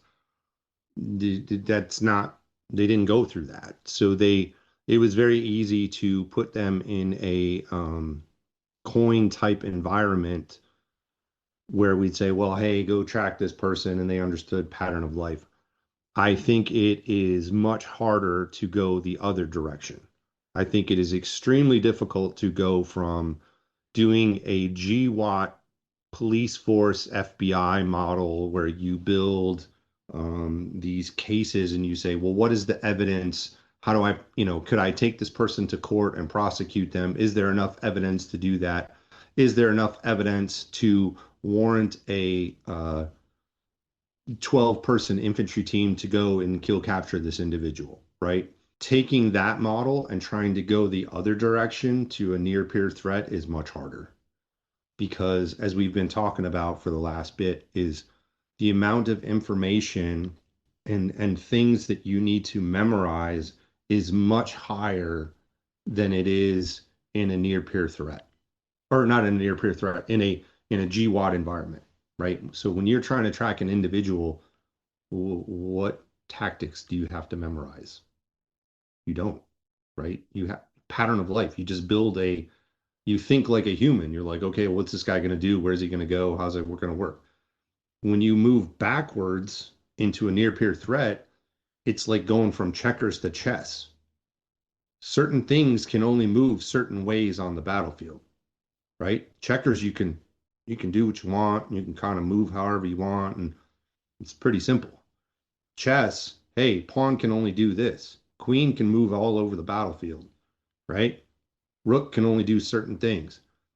It's much more complicated. And then if pawn moves a certain way, opposite can do certain things, right? So there's movements and there's causation and response that interact that way. So to me, it's much harder going the other direction. And so I do feel like there is and I think it's not just on the intel field. I think it's across the formation, commanders, everything. We've all seen it where, they'll go to places like NTC and they still want to fight and occupy a town. And, they don't fully grasp the whole maneuver, like, hey, I gotta, he's coming this way. Well, I know, but I occupied the town. Oh, okay. There's a tank platoon that's bearing down on you. You got to do something about it.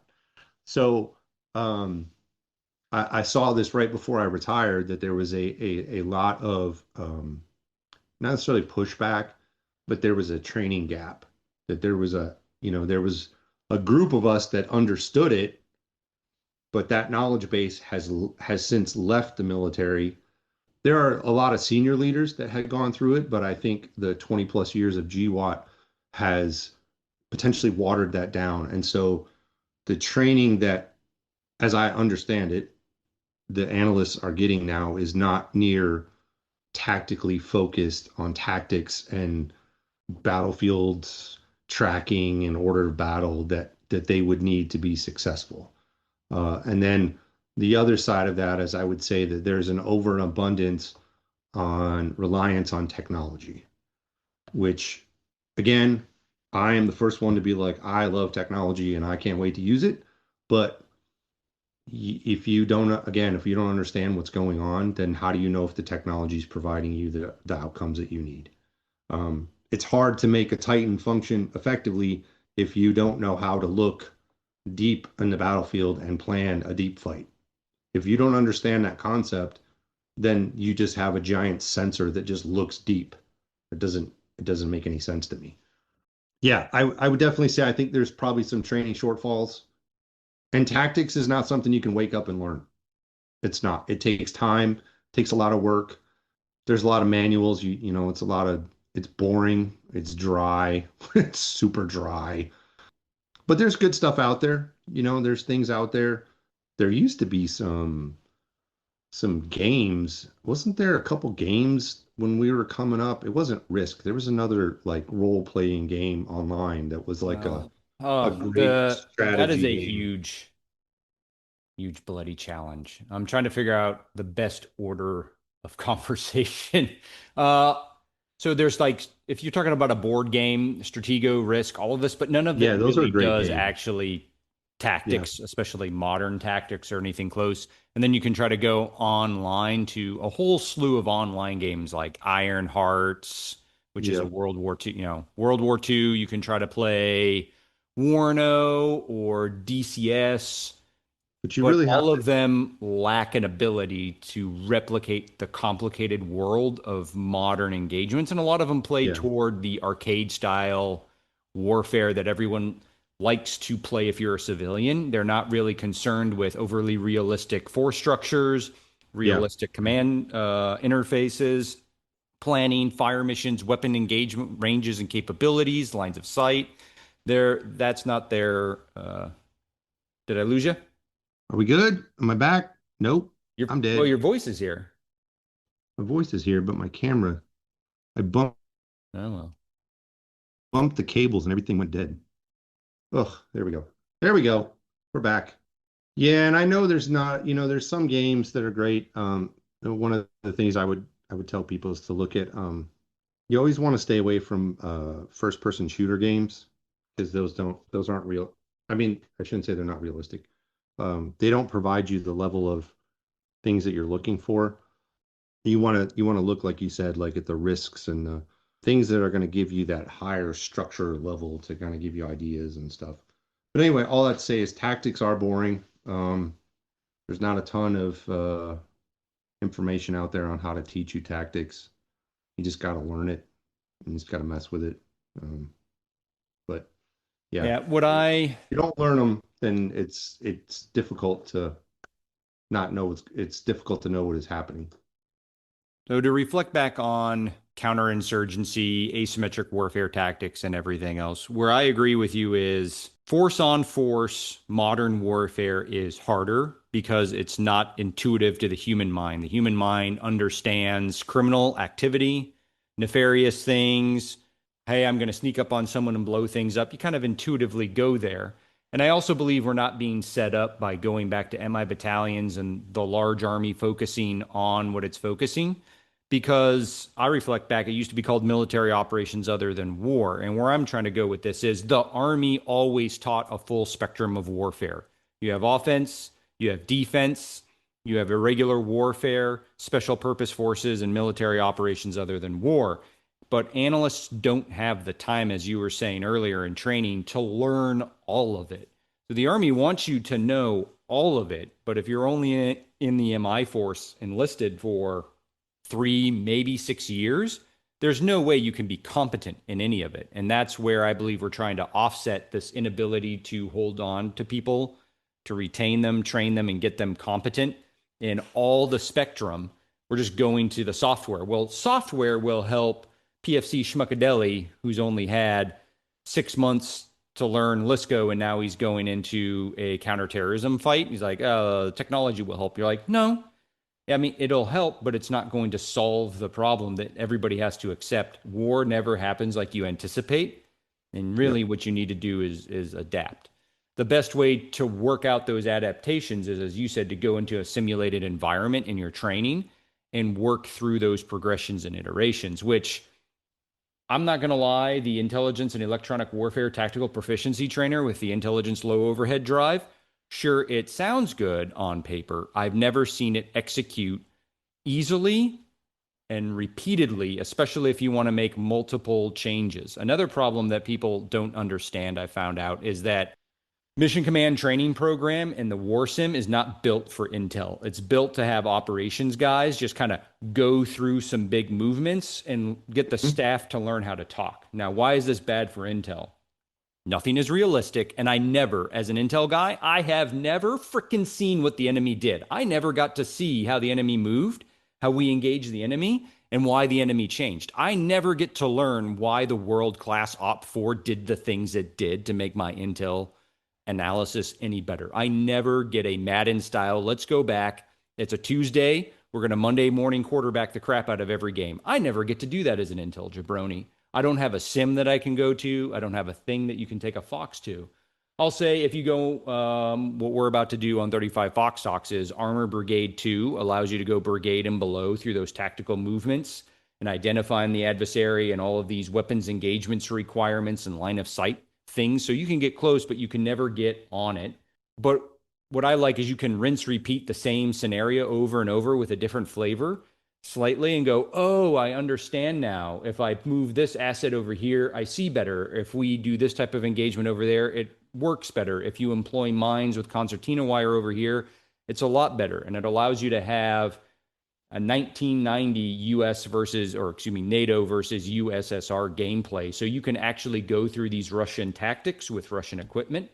You can get on Gunner Heat PC and figure out, oh, this is how thermals work. This is how lines of sight work. This is how armor penetration values work. This is how, if I try to employ these tactics, I suddenly understand that a dismounted man-portable anti-tank guided missile team is a terror on wheels in an M1 Abrams, because you're like, I can't freaking see this thing at distance to get an accurate engagement at 2 kilometers. I may miss, I may hit, but he's probably going to hit me at 2 kilometers on some of these distances.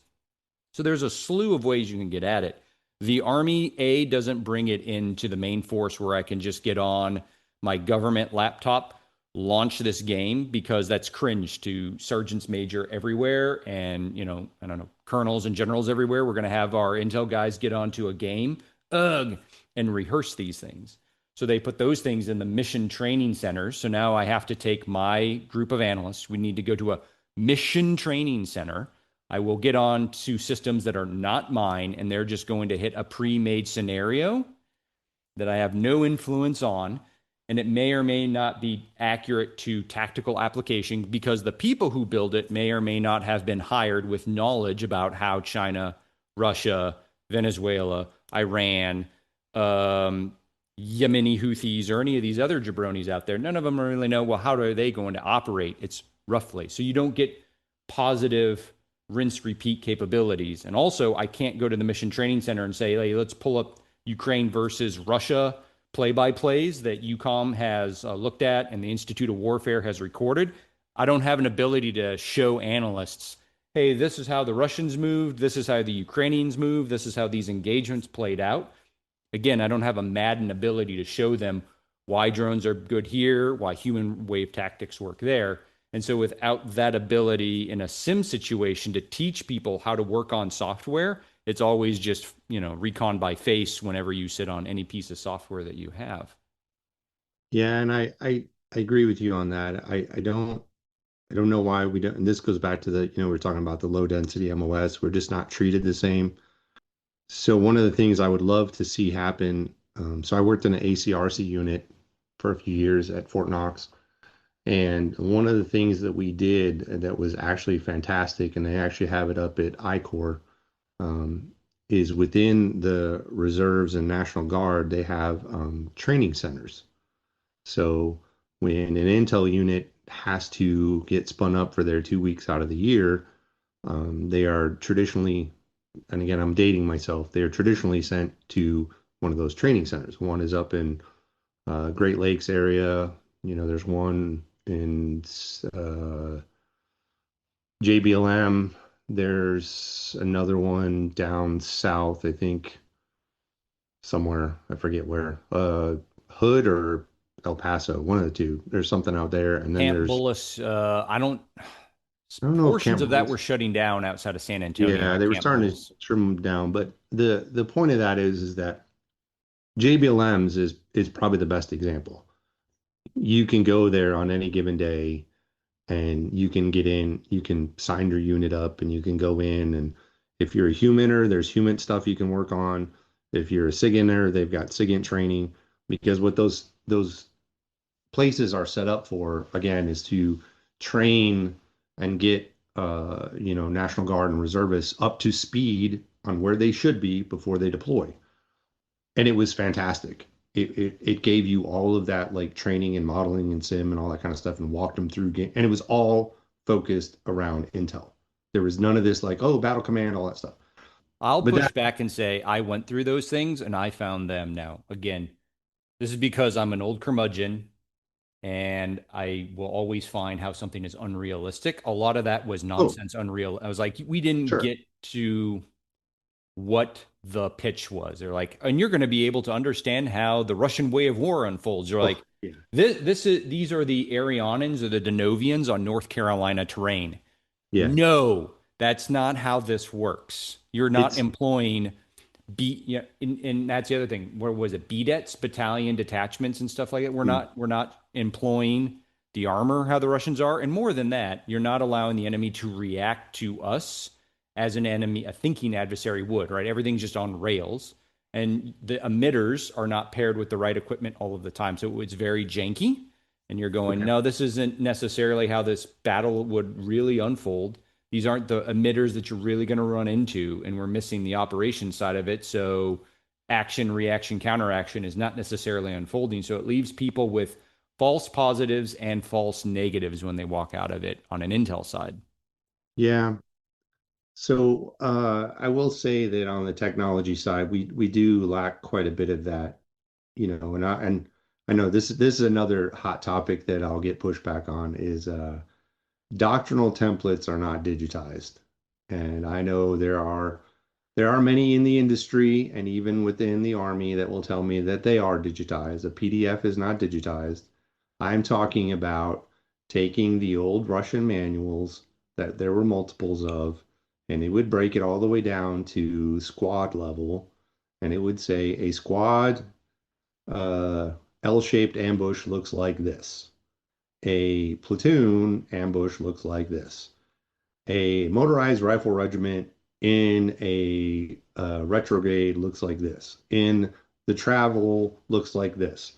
And it had all of these distinct parameters that, and I understand the reason that they're not digitized, right? Because if you went through the entire doctrinal template from squad to core of, say, said Russian organization, it is a massive undertaking because there are so many variables, right? Like, let's just say motorized rifle regiment. Each company is 3 to 5 kilometers apart. That is a massive geographic distance. And then you have to factor in the temporal distances as well, right? If I'm 3 to 5 kilometers east and west of each other, but I can only move, Alpha Company can move at 15 kilometers cross country terrain. but Bravo Company can move 20 kilometers across country terrain. A 5 kilometer differentiation in speed is a lot when you start to cover multiple distances, right? So it creates and I'm not saying computers can't do it. I know they can do it. It's teaching them what that looks like and ensuring that the things that they produce are accurate, right? One of the ones that we've run into over the years is when we take a doctrinal template and you try to apply that doctrinal template to geography, getting the system to understand you cannot put a motorized rifle company on top of a river.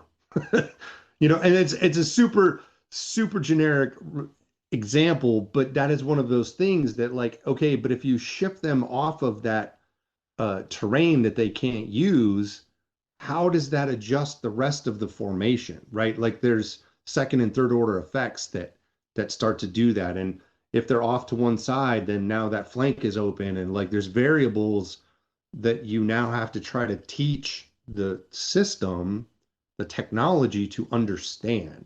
So all that to say is I think that's one of the downfalls. We haven't digitized all of the doctrinal templates. Maybe we've done them for certain training events or for test and evaluation of a new technology, but I'm talking about a real full-blown soup to nuts version of a doctrinal template.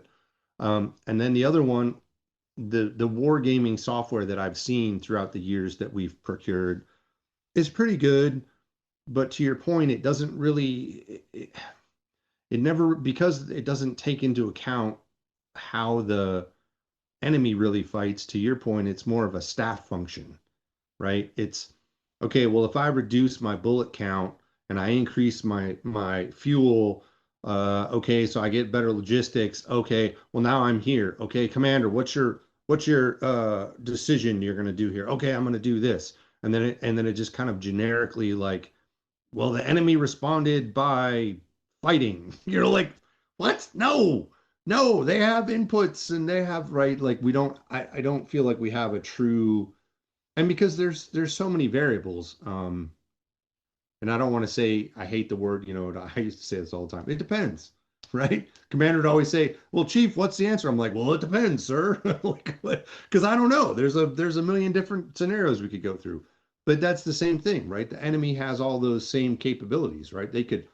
You could cross load a T-72 and put more ammo on, but you have less mobility, or not less mobility, you have less distance, right? Because most of us old curmudgeons know T-72s normally come with the extra 55 gallons on the back so they can get more distance, because those things are gas hogs, or diesel hogs, I should say. Right? But you can cross load that. You can take fuel off and put more ammo on, but it's not going to go very far. So those are options that should be in the wargaming scenario. Hey, this unit I'm going against has all these assets, T-72S, with extra fuel tanks, etc.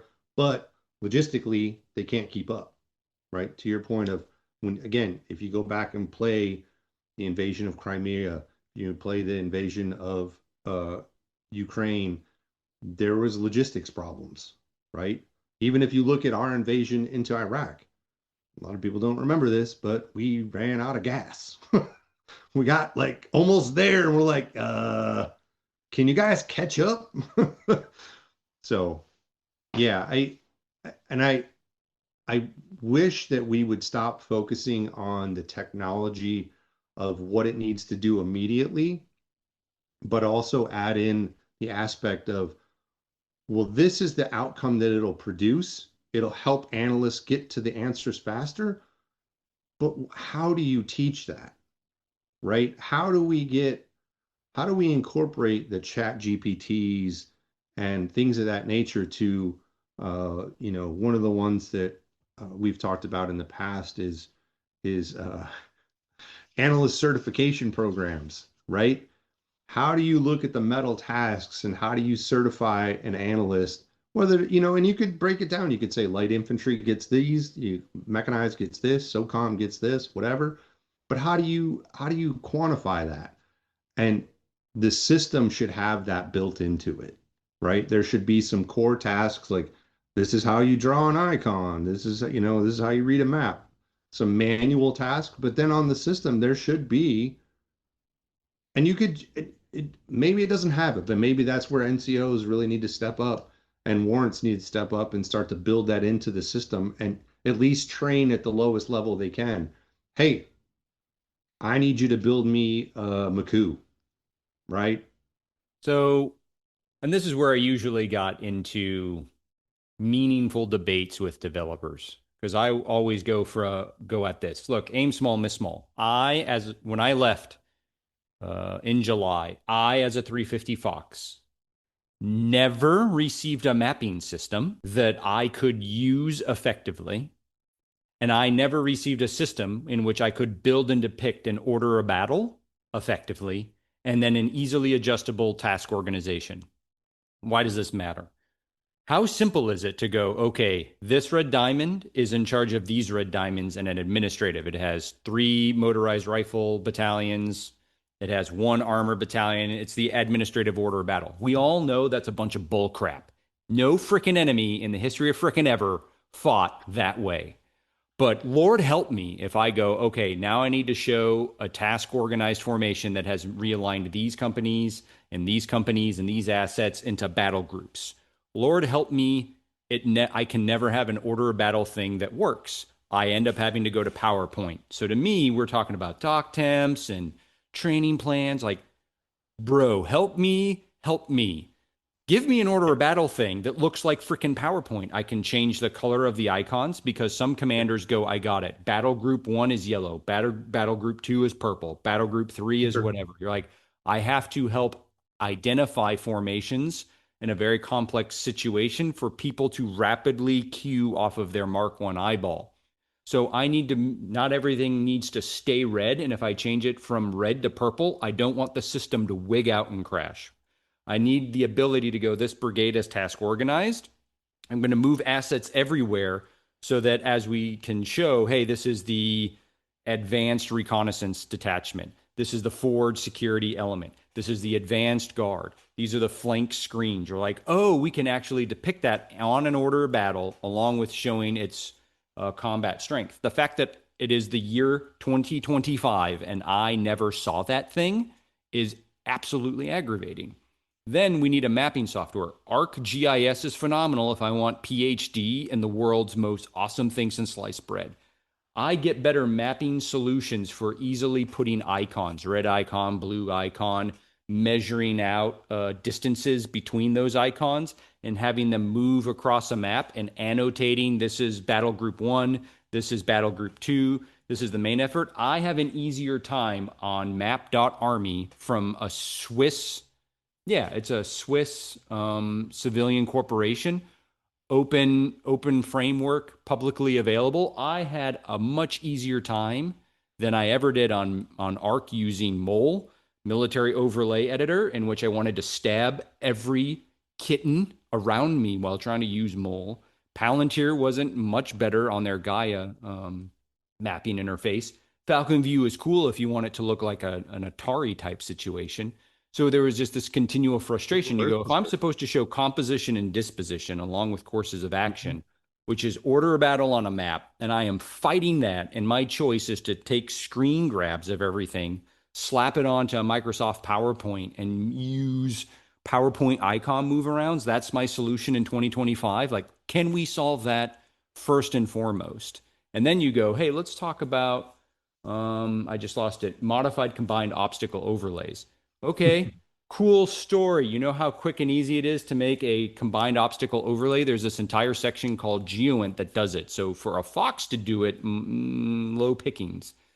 Identifying how an adversary is moving through there and what is that literature, like you said, digitizing that for quick reference material. How does a motorized rifle regiment move through constrained terrain? Easily finding that information and then depicting it.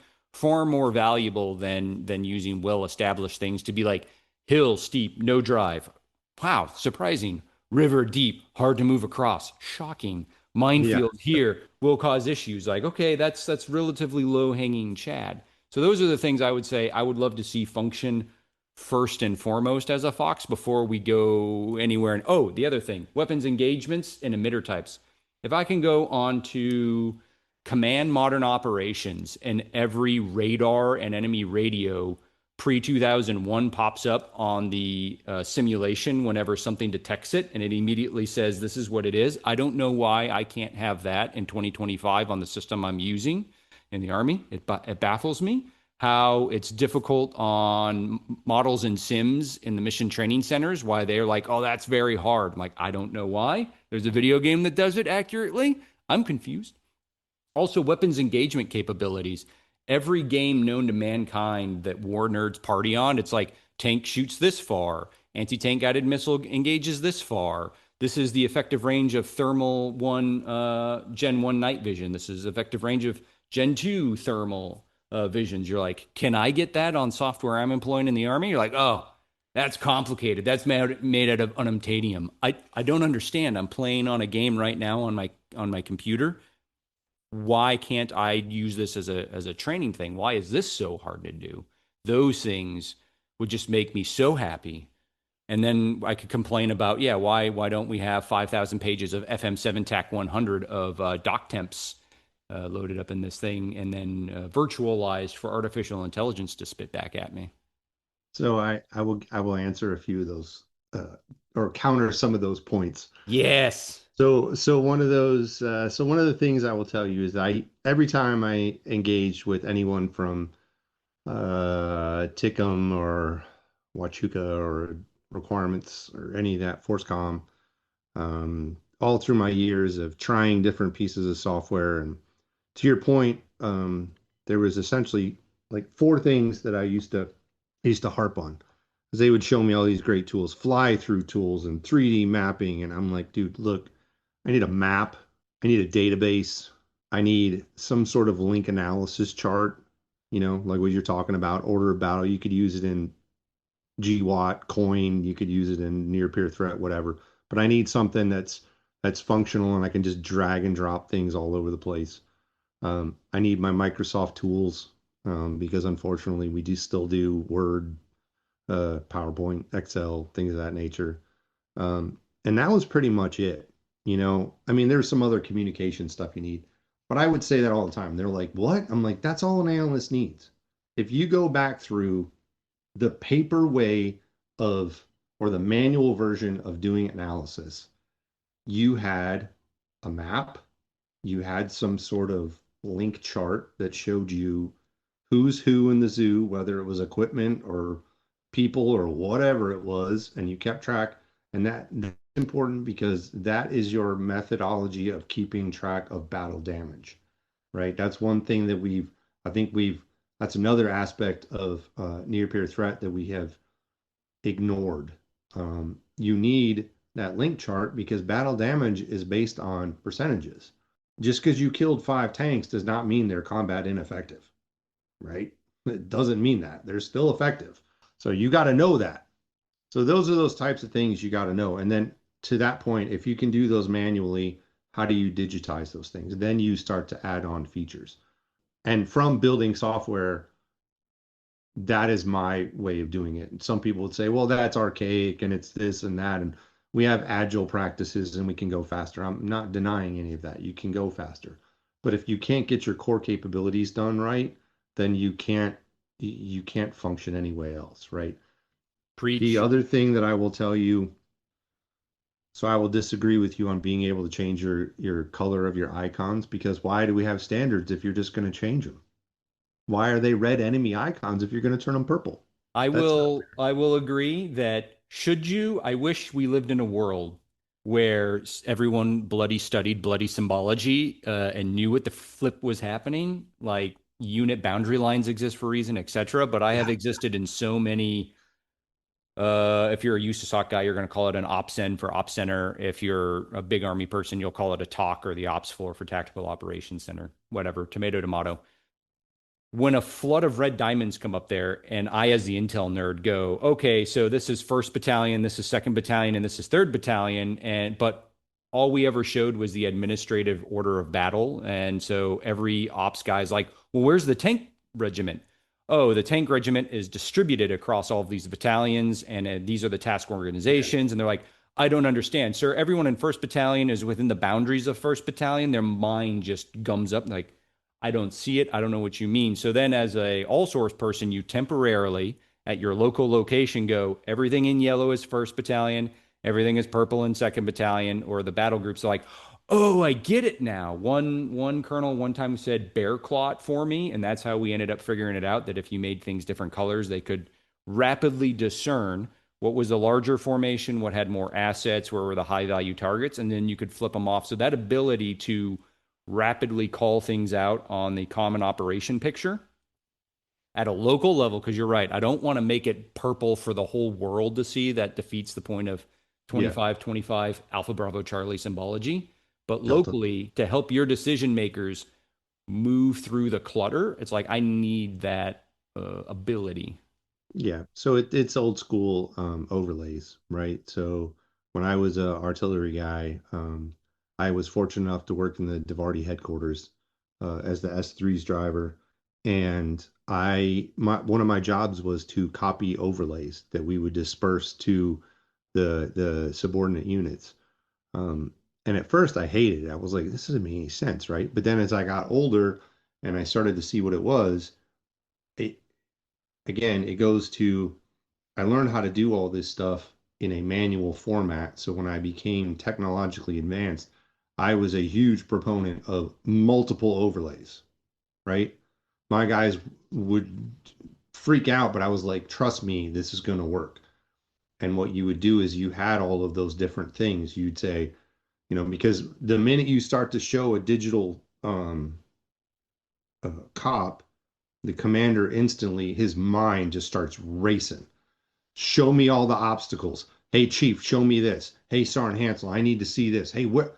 Wait, you're telling me that's the 12th Motorized Rifle Regiment? Break that down. You're like, you got it, sir. Click. All of a sudden, the whole unit expands onto the map, right? He's like, oh, and you're like, can you zoom in? You zoom in, you're like, click, next layer down, right?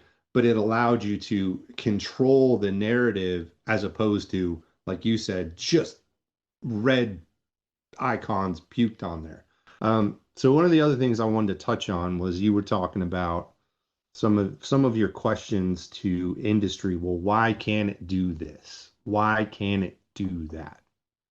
So there's a lot of discussion. There's a lot of activity right now about the speed at which to bring products forward, the speed of technology and advancement.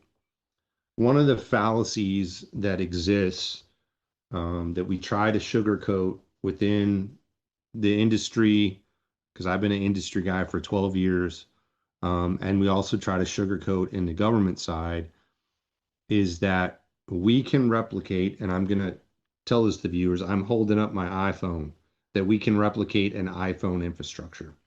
The iPhone infrastructure, cellular infrastructure, whatever you want to call it, modern technology, the internets, all that great stuff. Um, while commercially available and is light years ahead of what the DoD or DOW now is doing, has investments that are unreplicatable. That's probably not even a word, but I'm going to use it uh, within the DOW. You cannot replicate that level of infrastructure. We are talking about a multi-trillion-dollar industry that is built on decades of improvements, right? I grew up with dial-up internet, and then it was considered high speed to get, 512 to going from 16 kilobits to 256 to 512 to, gig. Nobody had a gig. Data centers might have had a gig if you were lucky. And all that to say is that infrastructure was built together as technology improved. You can go and look at, there's a great show that talks about, I'm a kind of a TV nerd. So there was a show that talked about the rise and fall of BlackBerry. And it's a great show because what it talks about is BlackBerry was cutting edge at being able to do distributed data processing using cellular networks. A lot of people didn't realize that when BlackBerry came out, it used to crash the network because the cell networks could only handle so much data processing. So they were essentially capped at how many cell phones they could sell because it could only do so much. But then BlackBerry came in and did some, reconfiguring and did some stuff. The reason that was successful is the profit margin, right? They knew that if they could sell more phones and they could increase capacity on the networks, they could make more money. So they invested more. All that to say is that one of the problems we run into, and this is where many in the acquisition community would disagree with me, but industry is not incentivized to build a gold-plated solution. And when I say a gold-plated solution, I'm talking about an iPhone level. It is not difficult to build a mapping software, a database, link analysis. The technology exists. I used to say this when I was doing cross-domain work. It's not a technology problem, it's a policy problem, right? There's reasons that you can't do cross-domain. There are rules that say if it's on a higher classified network, it cannot go to a lower classified network without human review. I know that some of the rules have started to change, but originally you couldn't do that. Everything was air gapped. You had to have a physical human review it to do those. Much the same with targeting, right? Long range targeting, you cannot do long range targeting without positive identification. What are those two means? There's two technical means, signals and geospatial. Those are the two. You can't, or a human eye, right? That's why aircraft, they have to fly in and get PID before they bomb something. There's rules, standards, maybe even. There we go. So all that to say is that the technology exists, but the budgets and the way that the government procures items, industry, whether it's a commercial industry, you could say Palantir, Anduril, all the great disruptors that are out there, and or legacy systems like Raytheon, General Dynamics, Lockheed Martin, they are not incentivized to give you the best solution. Hence why we have these massive requirements networks. I know it's archaic and it's painful, but you can't tell me I want this thing that can fly to the moon, but I want it for $10.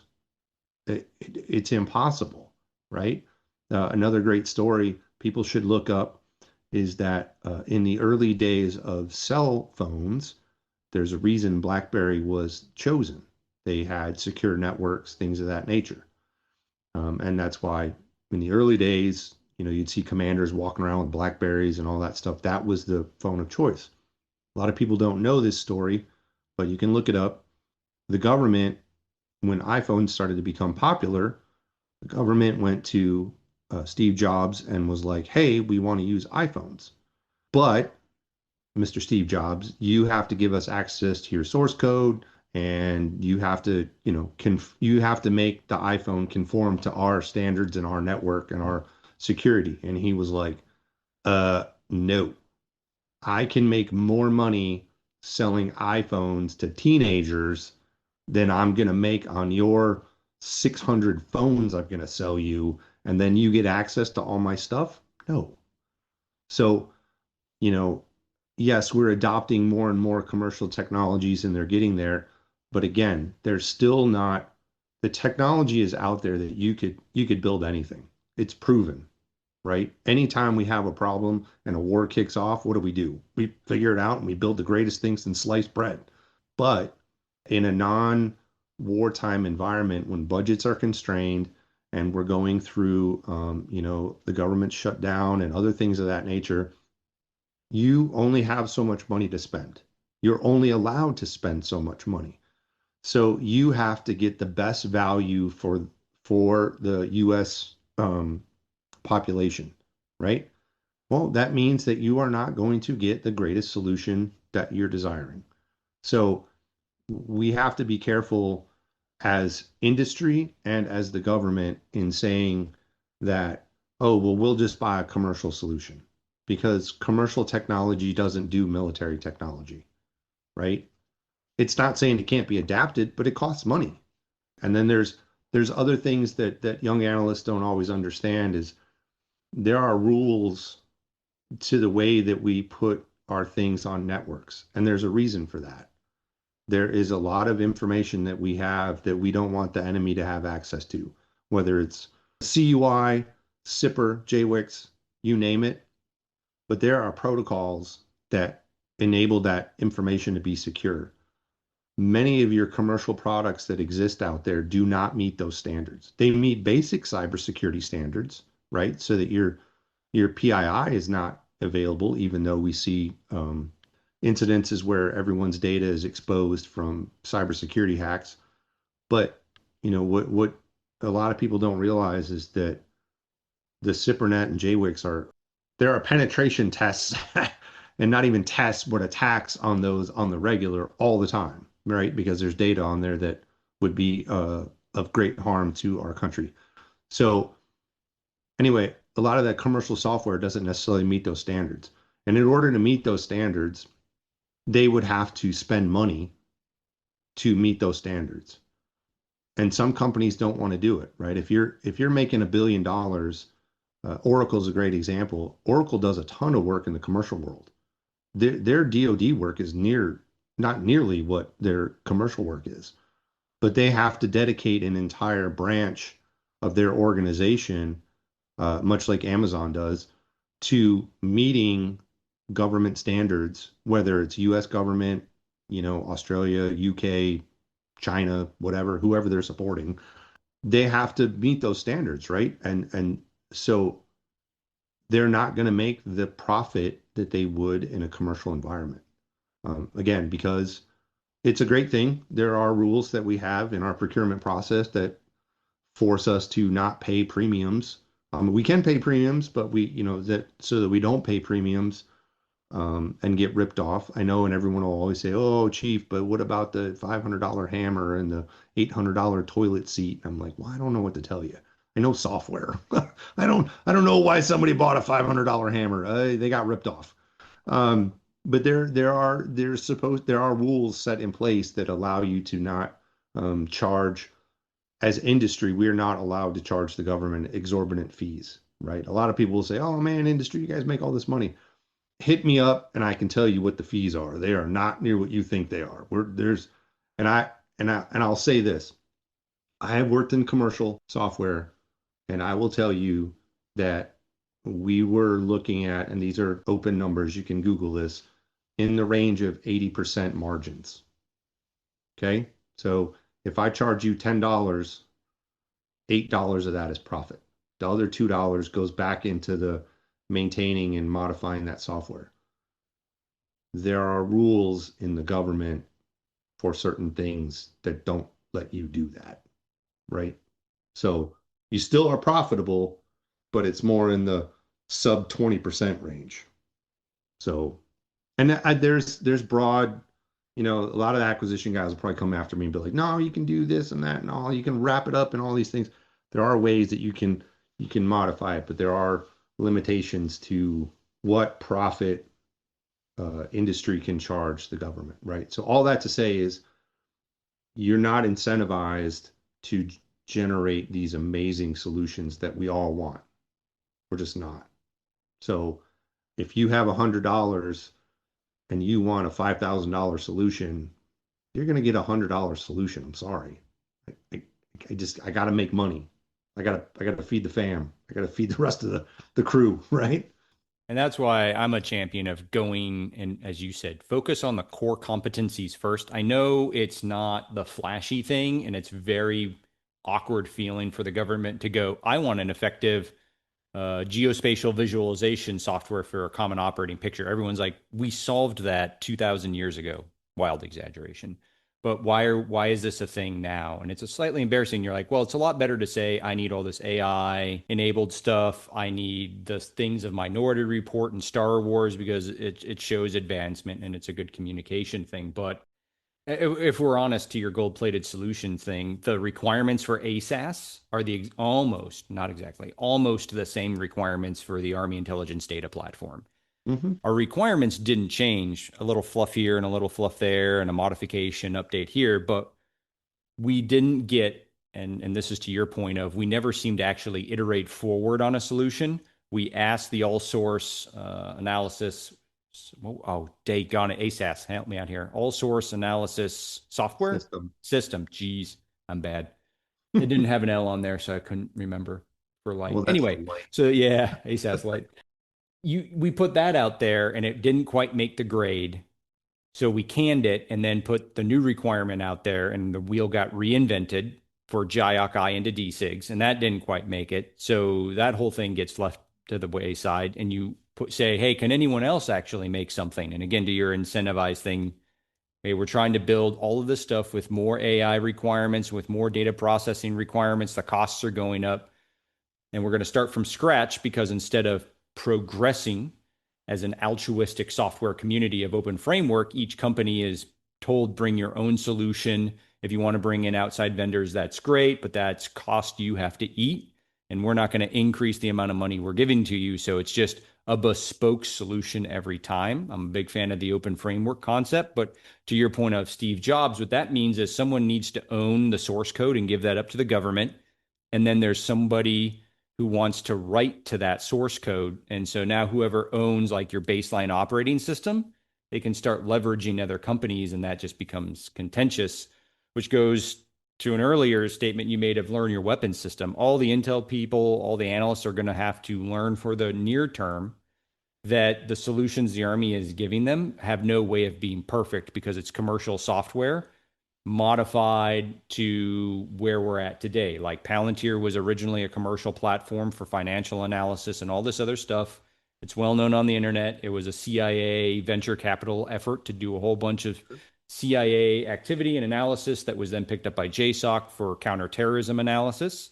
So something that was very well built for counterterrorism, counterinsurgency, asymmetric warfare, financial analysis, social media analysis. Palantir is modifying and adapting that for large scale combat operations, which means there's inherent teething problems. So Sure. you are going to need to learn your weapons platform. You're going to need to learn workarounds. There's really no way around that. And that's an okay thing, as you said, if you know your craft, you know what you're supposed to do, you can work the solutions, and hopefully we can give feedback as a community that gets whatever system we have iterated on forward. That would be fantastic. I know that the Secretary of the Army had a number of podcast engagements. I saw the one with Sean Ryan where he articulated why a hammer costs $5,000 when it costs $500 to build. So if anyone wants to understand that, the Secretary of the Army on Sean Ryan was there. I would like to also, though, thank you for the TTP of overlays versus coloring, reflecting back on that Yeah. for Foxes to go, yeah, there's a number of ways to get at a problem, and that's unit and personality dependent, and that's perfectly fine. And I've done that before as well.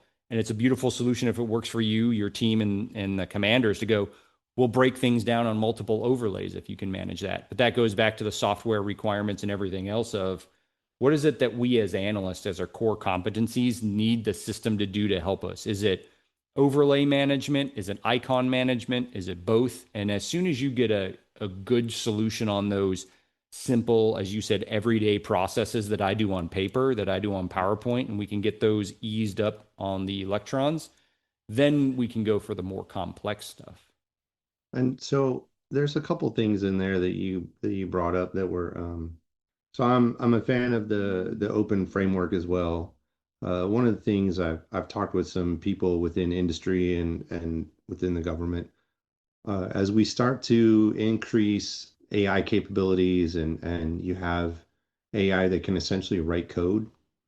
So one of the issues that really one of the serious issues that you're kind of hinting at is that all of these systems, whether it's Next Gen C2 Mission Command, AFATADS, ASAS, DSIGs, AMDUs, MCS, like I can sit here and name off all these systems, Acronym was salad. the acronym salad was that all of these applications and software didn't have a core function or a core operating system to run on. And the reason is the government was not capable of managing that, right? They couldn't, it's not that they can't manage it. It's they couldn't build it and then manage it at the same time, right? It back in the day is just too cumbersome. If you think back to, COBOL and C++ and all these kind of things, it was really difficult. But now with AI, we're getting to a point where I can go to ChatGPT and I can have it write code for me, right? And there's a lot of software out there that allows that. All that to say is I believe we're in the near term, and I believe the CTO, Alex Miller, and some of these others would agree with me, is that we're going to get to a point where the government can actually build, whether it's using Azure, AWS, whatever it ends up being, a core platform that has all those core functions, right? That whatever that mapping system is, maybe it's ArcGIS, maybe it's Google Earth, maybe it's whatever it is, but it will be a part of that core component that is shared across the ops, intel, fires, air defense, engineers. They all get the same thing. Then there will be that other data layer, right? Whatever that looks like. Is it, MongoDB? Is it Oracle? Is it whoever? It doesn't matter. You can plug and play that, but the government will be able to manage those core, that core software. And then, to your point, we can start to plug in those bespoke assets, because the ultimate goal has always been single sign on. You log in, it recognizes, hey, Chief Hansel, you're an all source guy. Boom, all source tools pop up. And it gives me I get all my core competencies, right? Mapping, database, email, whatever. We all get the same thing. But then I get, hey, Chief, you're this. And based on my role, I get all of these things, right? My role-based access allows me all these different assets. And that's where that open framework, and I don't want to say we're going to go back to widgets, but it's kind of what it is, right? You start to pull in the best of breed. So Palantir's the hot thing right now for link charts. Boom, they're the thing. Hey, but AI is going to allow the government to be able to manage all of that. So I think there's positives to that, you know, and there was something else I was going to tell you, and I totally spaced out. It was something about what the chief of staff had said. So, we're getting there. I think it's good. Even industry acknowledges it, right? There's a wholesale. Oh, I know what I was going to tell you. One of the things that you were talking about is why haven't we iterated on that software, right? We went from ASAS to JAOC to DSIGs. I think one of the other hindering points is that Intel never dies, right? Intel does not age off.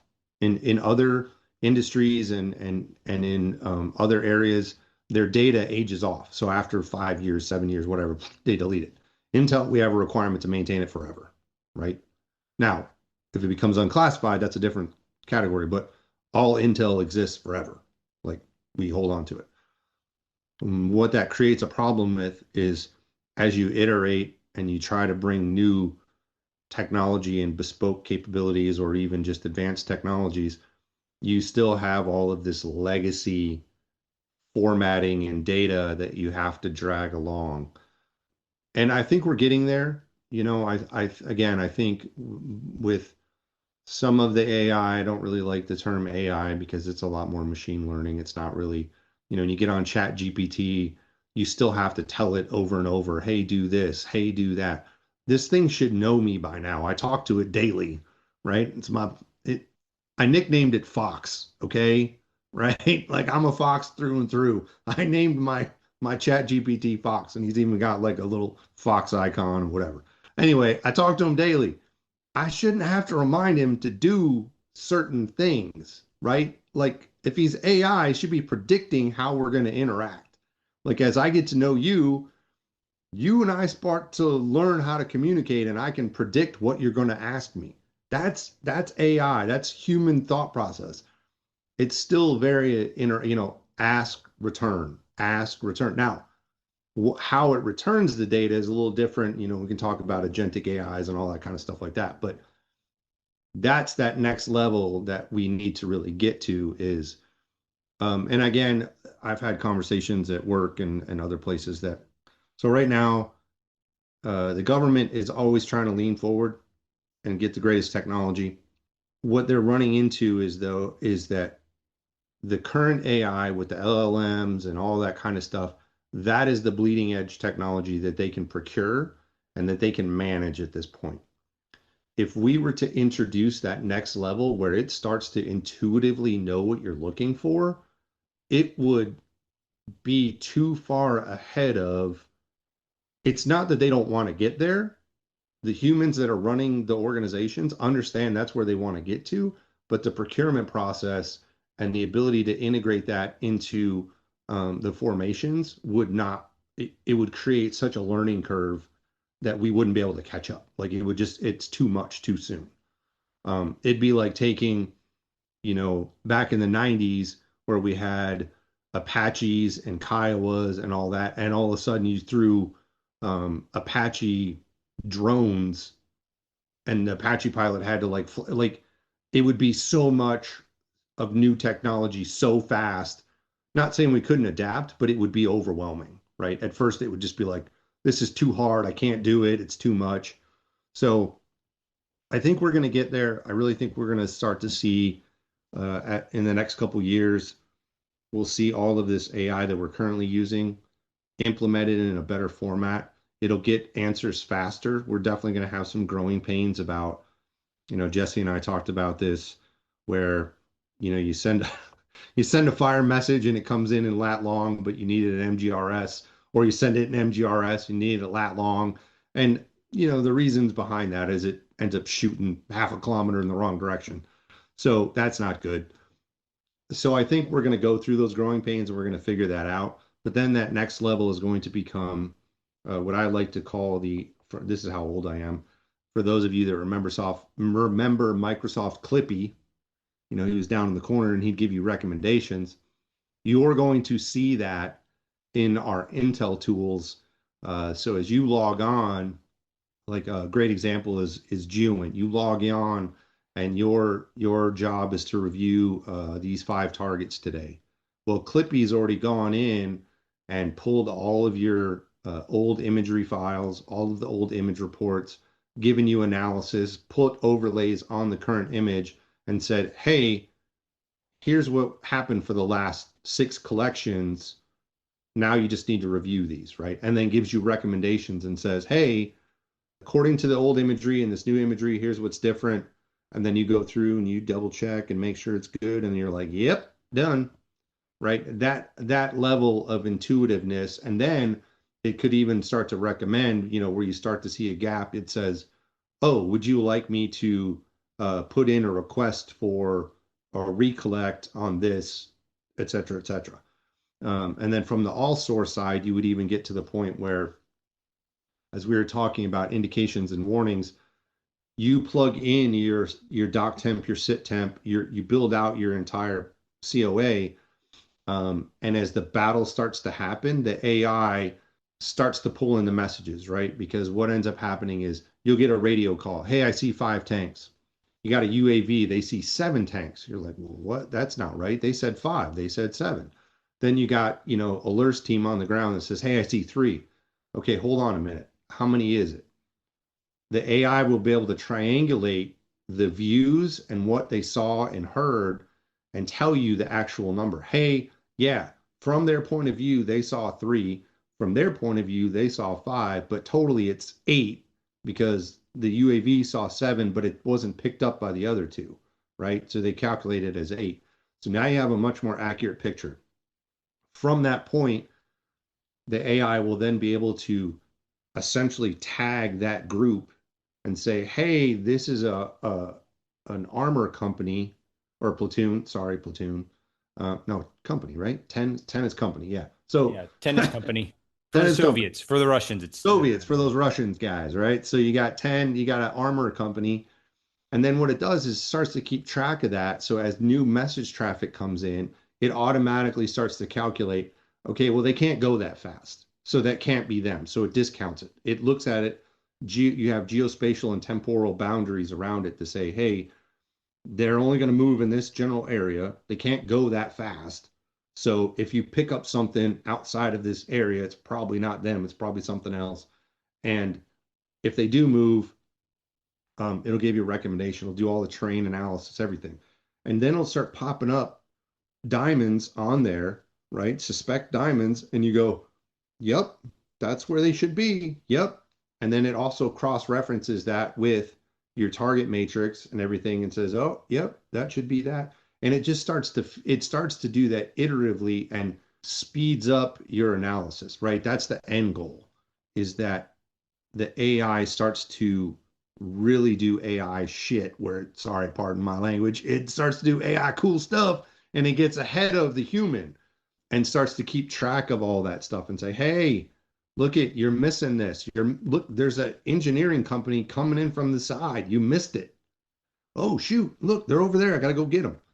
It's going to start doing that kind of stuff. So I think we're there. It's infantile stages. I like what I see. I think we go back to what we were talking about is I think from a training perspective, we're too focused on the tech and not on the core competencies. The tech will come, right? If you can do your core competencies, the tech is just an extension of you. But until we get to that point, you know, I'm outside the Army, so I can just say whatever I want. You guys need to fix it, get better, fix your training plans. From the outside, suck less tomorrow. Yeah, thanks. That's right. Get better. But Do on some more that, the last blocking. question I have for you is having been on the inside and now on the outside of all the all source tradecraft and the tech, what's your recommendation to the E5 Sergeant, the W1 350 Fox on how to communicate requirements on what they need going forward to industry? First and foremost, the disclaimer is fully acknowledge that everyone should go to their advocate, which was the TRADOC Capabilities Manager, now the Army Capabilities Manager, which now that it's going to T2COM, since Army Futures Command is gone, I don't know what the new name for Capabilities Manager, but go to your proponent in the Capability Management section at Huachuca, ACM Foundations or ACM Sensors, whatever the new lexicon is. They'll go to the program manager and have all this conversation on user advocacy over to the industry and everything. But again, for you being on the other side, what's an effective way for a Fox to communicate to development teams on the other side of all of the acquisition world? Yeah, so I'll tell you a lot of times in industry, many of the people that I work with are not veterans. So they don't, like the engineers, the software engineers and things like that, they're not veterans. So they don't understand a lot of that. I mean, they do, you explain it to them and they get it and stuff. But they're software engineers, right? They're like, hey, you said build me a bathtub. I'll build you a bathtub. So that's what they do. Um, what I would say when you're communicating your requirements, think 2 to 3 levels above you, because it's very easy to get blinded by what you're trying to do in your own foxhole, and you get super narrow vision, and you say, "Well, I need this." Okay, if you need that, is it going to, you're light infantry, right? I was light infantry twice. Just because I need it, how is that going to benefit the guy to my left and the guy to my right? Is an armor unit going to benefit from this? If not, then maybe it's not a true core competency. It's maybe something that's a periphery thing that I am specializing in. So I would recommend you look at 2 to 3 levels above you to see how it would work across the formation and how it would benefit everyone. Because one of the things that makes it to the top is, and again, I know that people in the government hate the word requirements, but the highest number of requirements bubbles to the top. So if the same complaint is this thing doesn't do X, that goes to the top of the list. And then industry goes and makes that thing. That's traditionally how it works. Or you have a list of, we worked with SOCOM at one point, or USASOC, we worked with USASOC. They would come to us and we'd have a technical exchange every quarter. And they would list out their top 10 things. They'd say, hey, there's these 10 things. And then we would come back and we'd say, well, we have $100. This one is 50, this one's 5, this one's 20, this one's 10. And we'd put a price tag against those. And we'd say, now rack and stack these within the $100 range. So it's understanding, again, it's look at how it's going to benefit everyone within the formation because those types of improvements will usually get elevated. You know, if it's some bespoke thing, you're like, I needed to do a 3D fly through of a bathroom. Probably not going to get probably not going to get done. You know, but if it's a hey, I need a database interface that works with you know, and you name off 25 systems and it's, you know, foundational and all that kind of stuff, it's probably going to get fixed. So that, and then I would look at have a multitude of things and which ones you could prioritize based on timing and availability and things of that nature.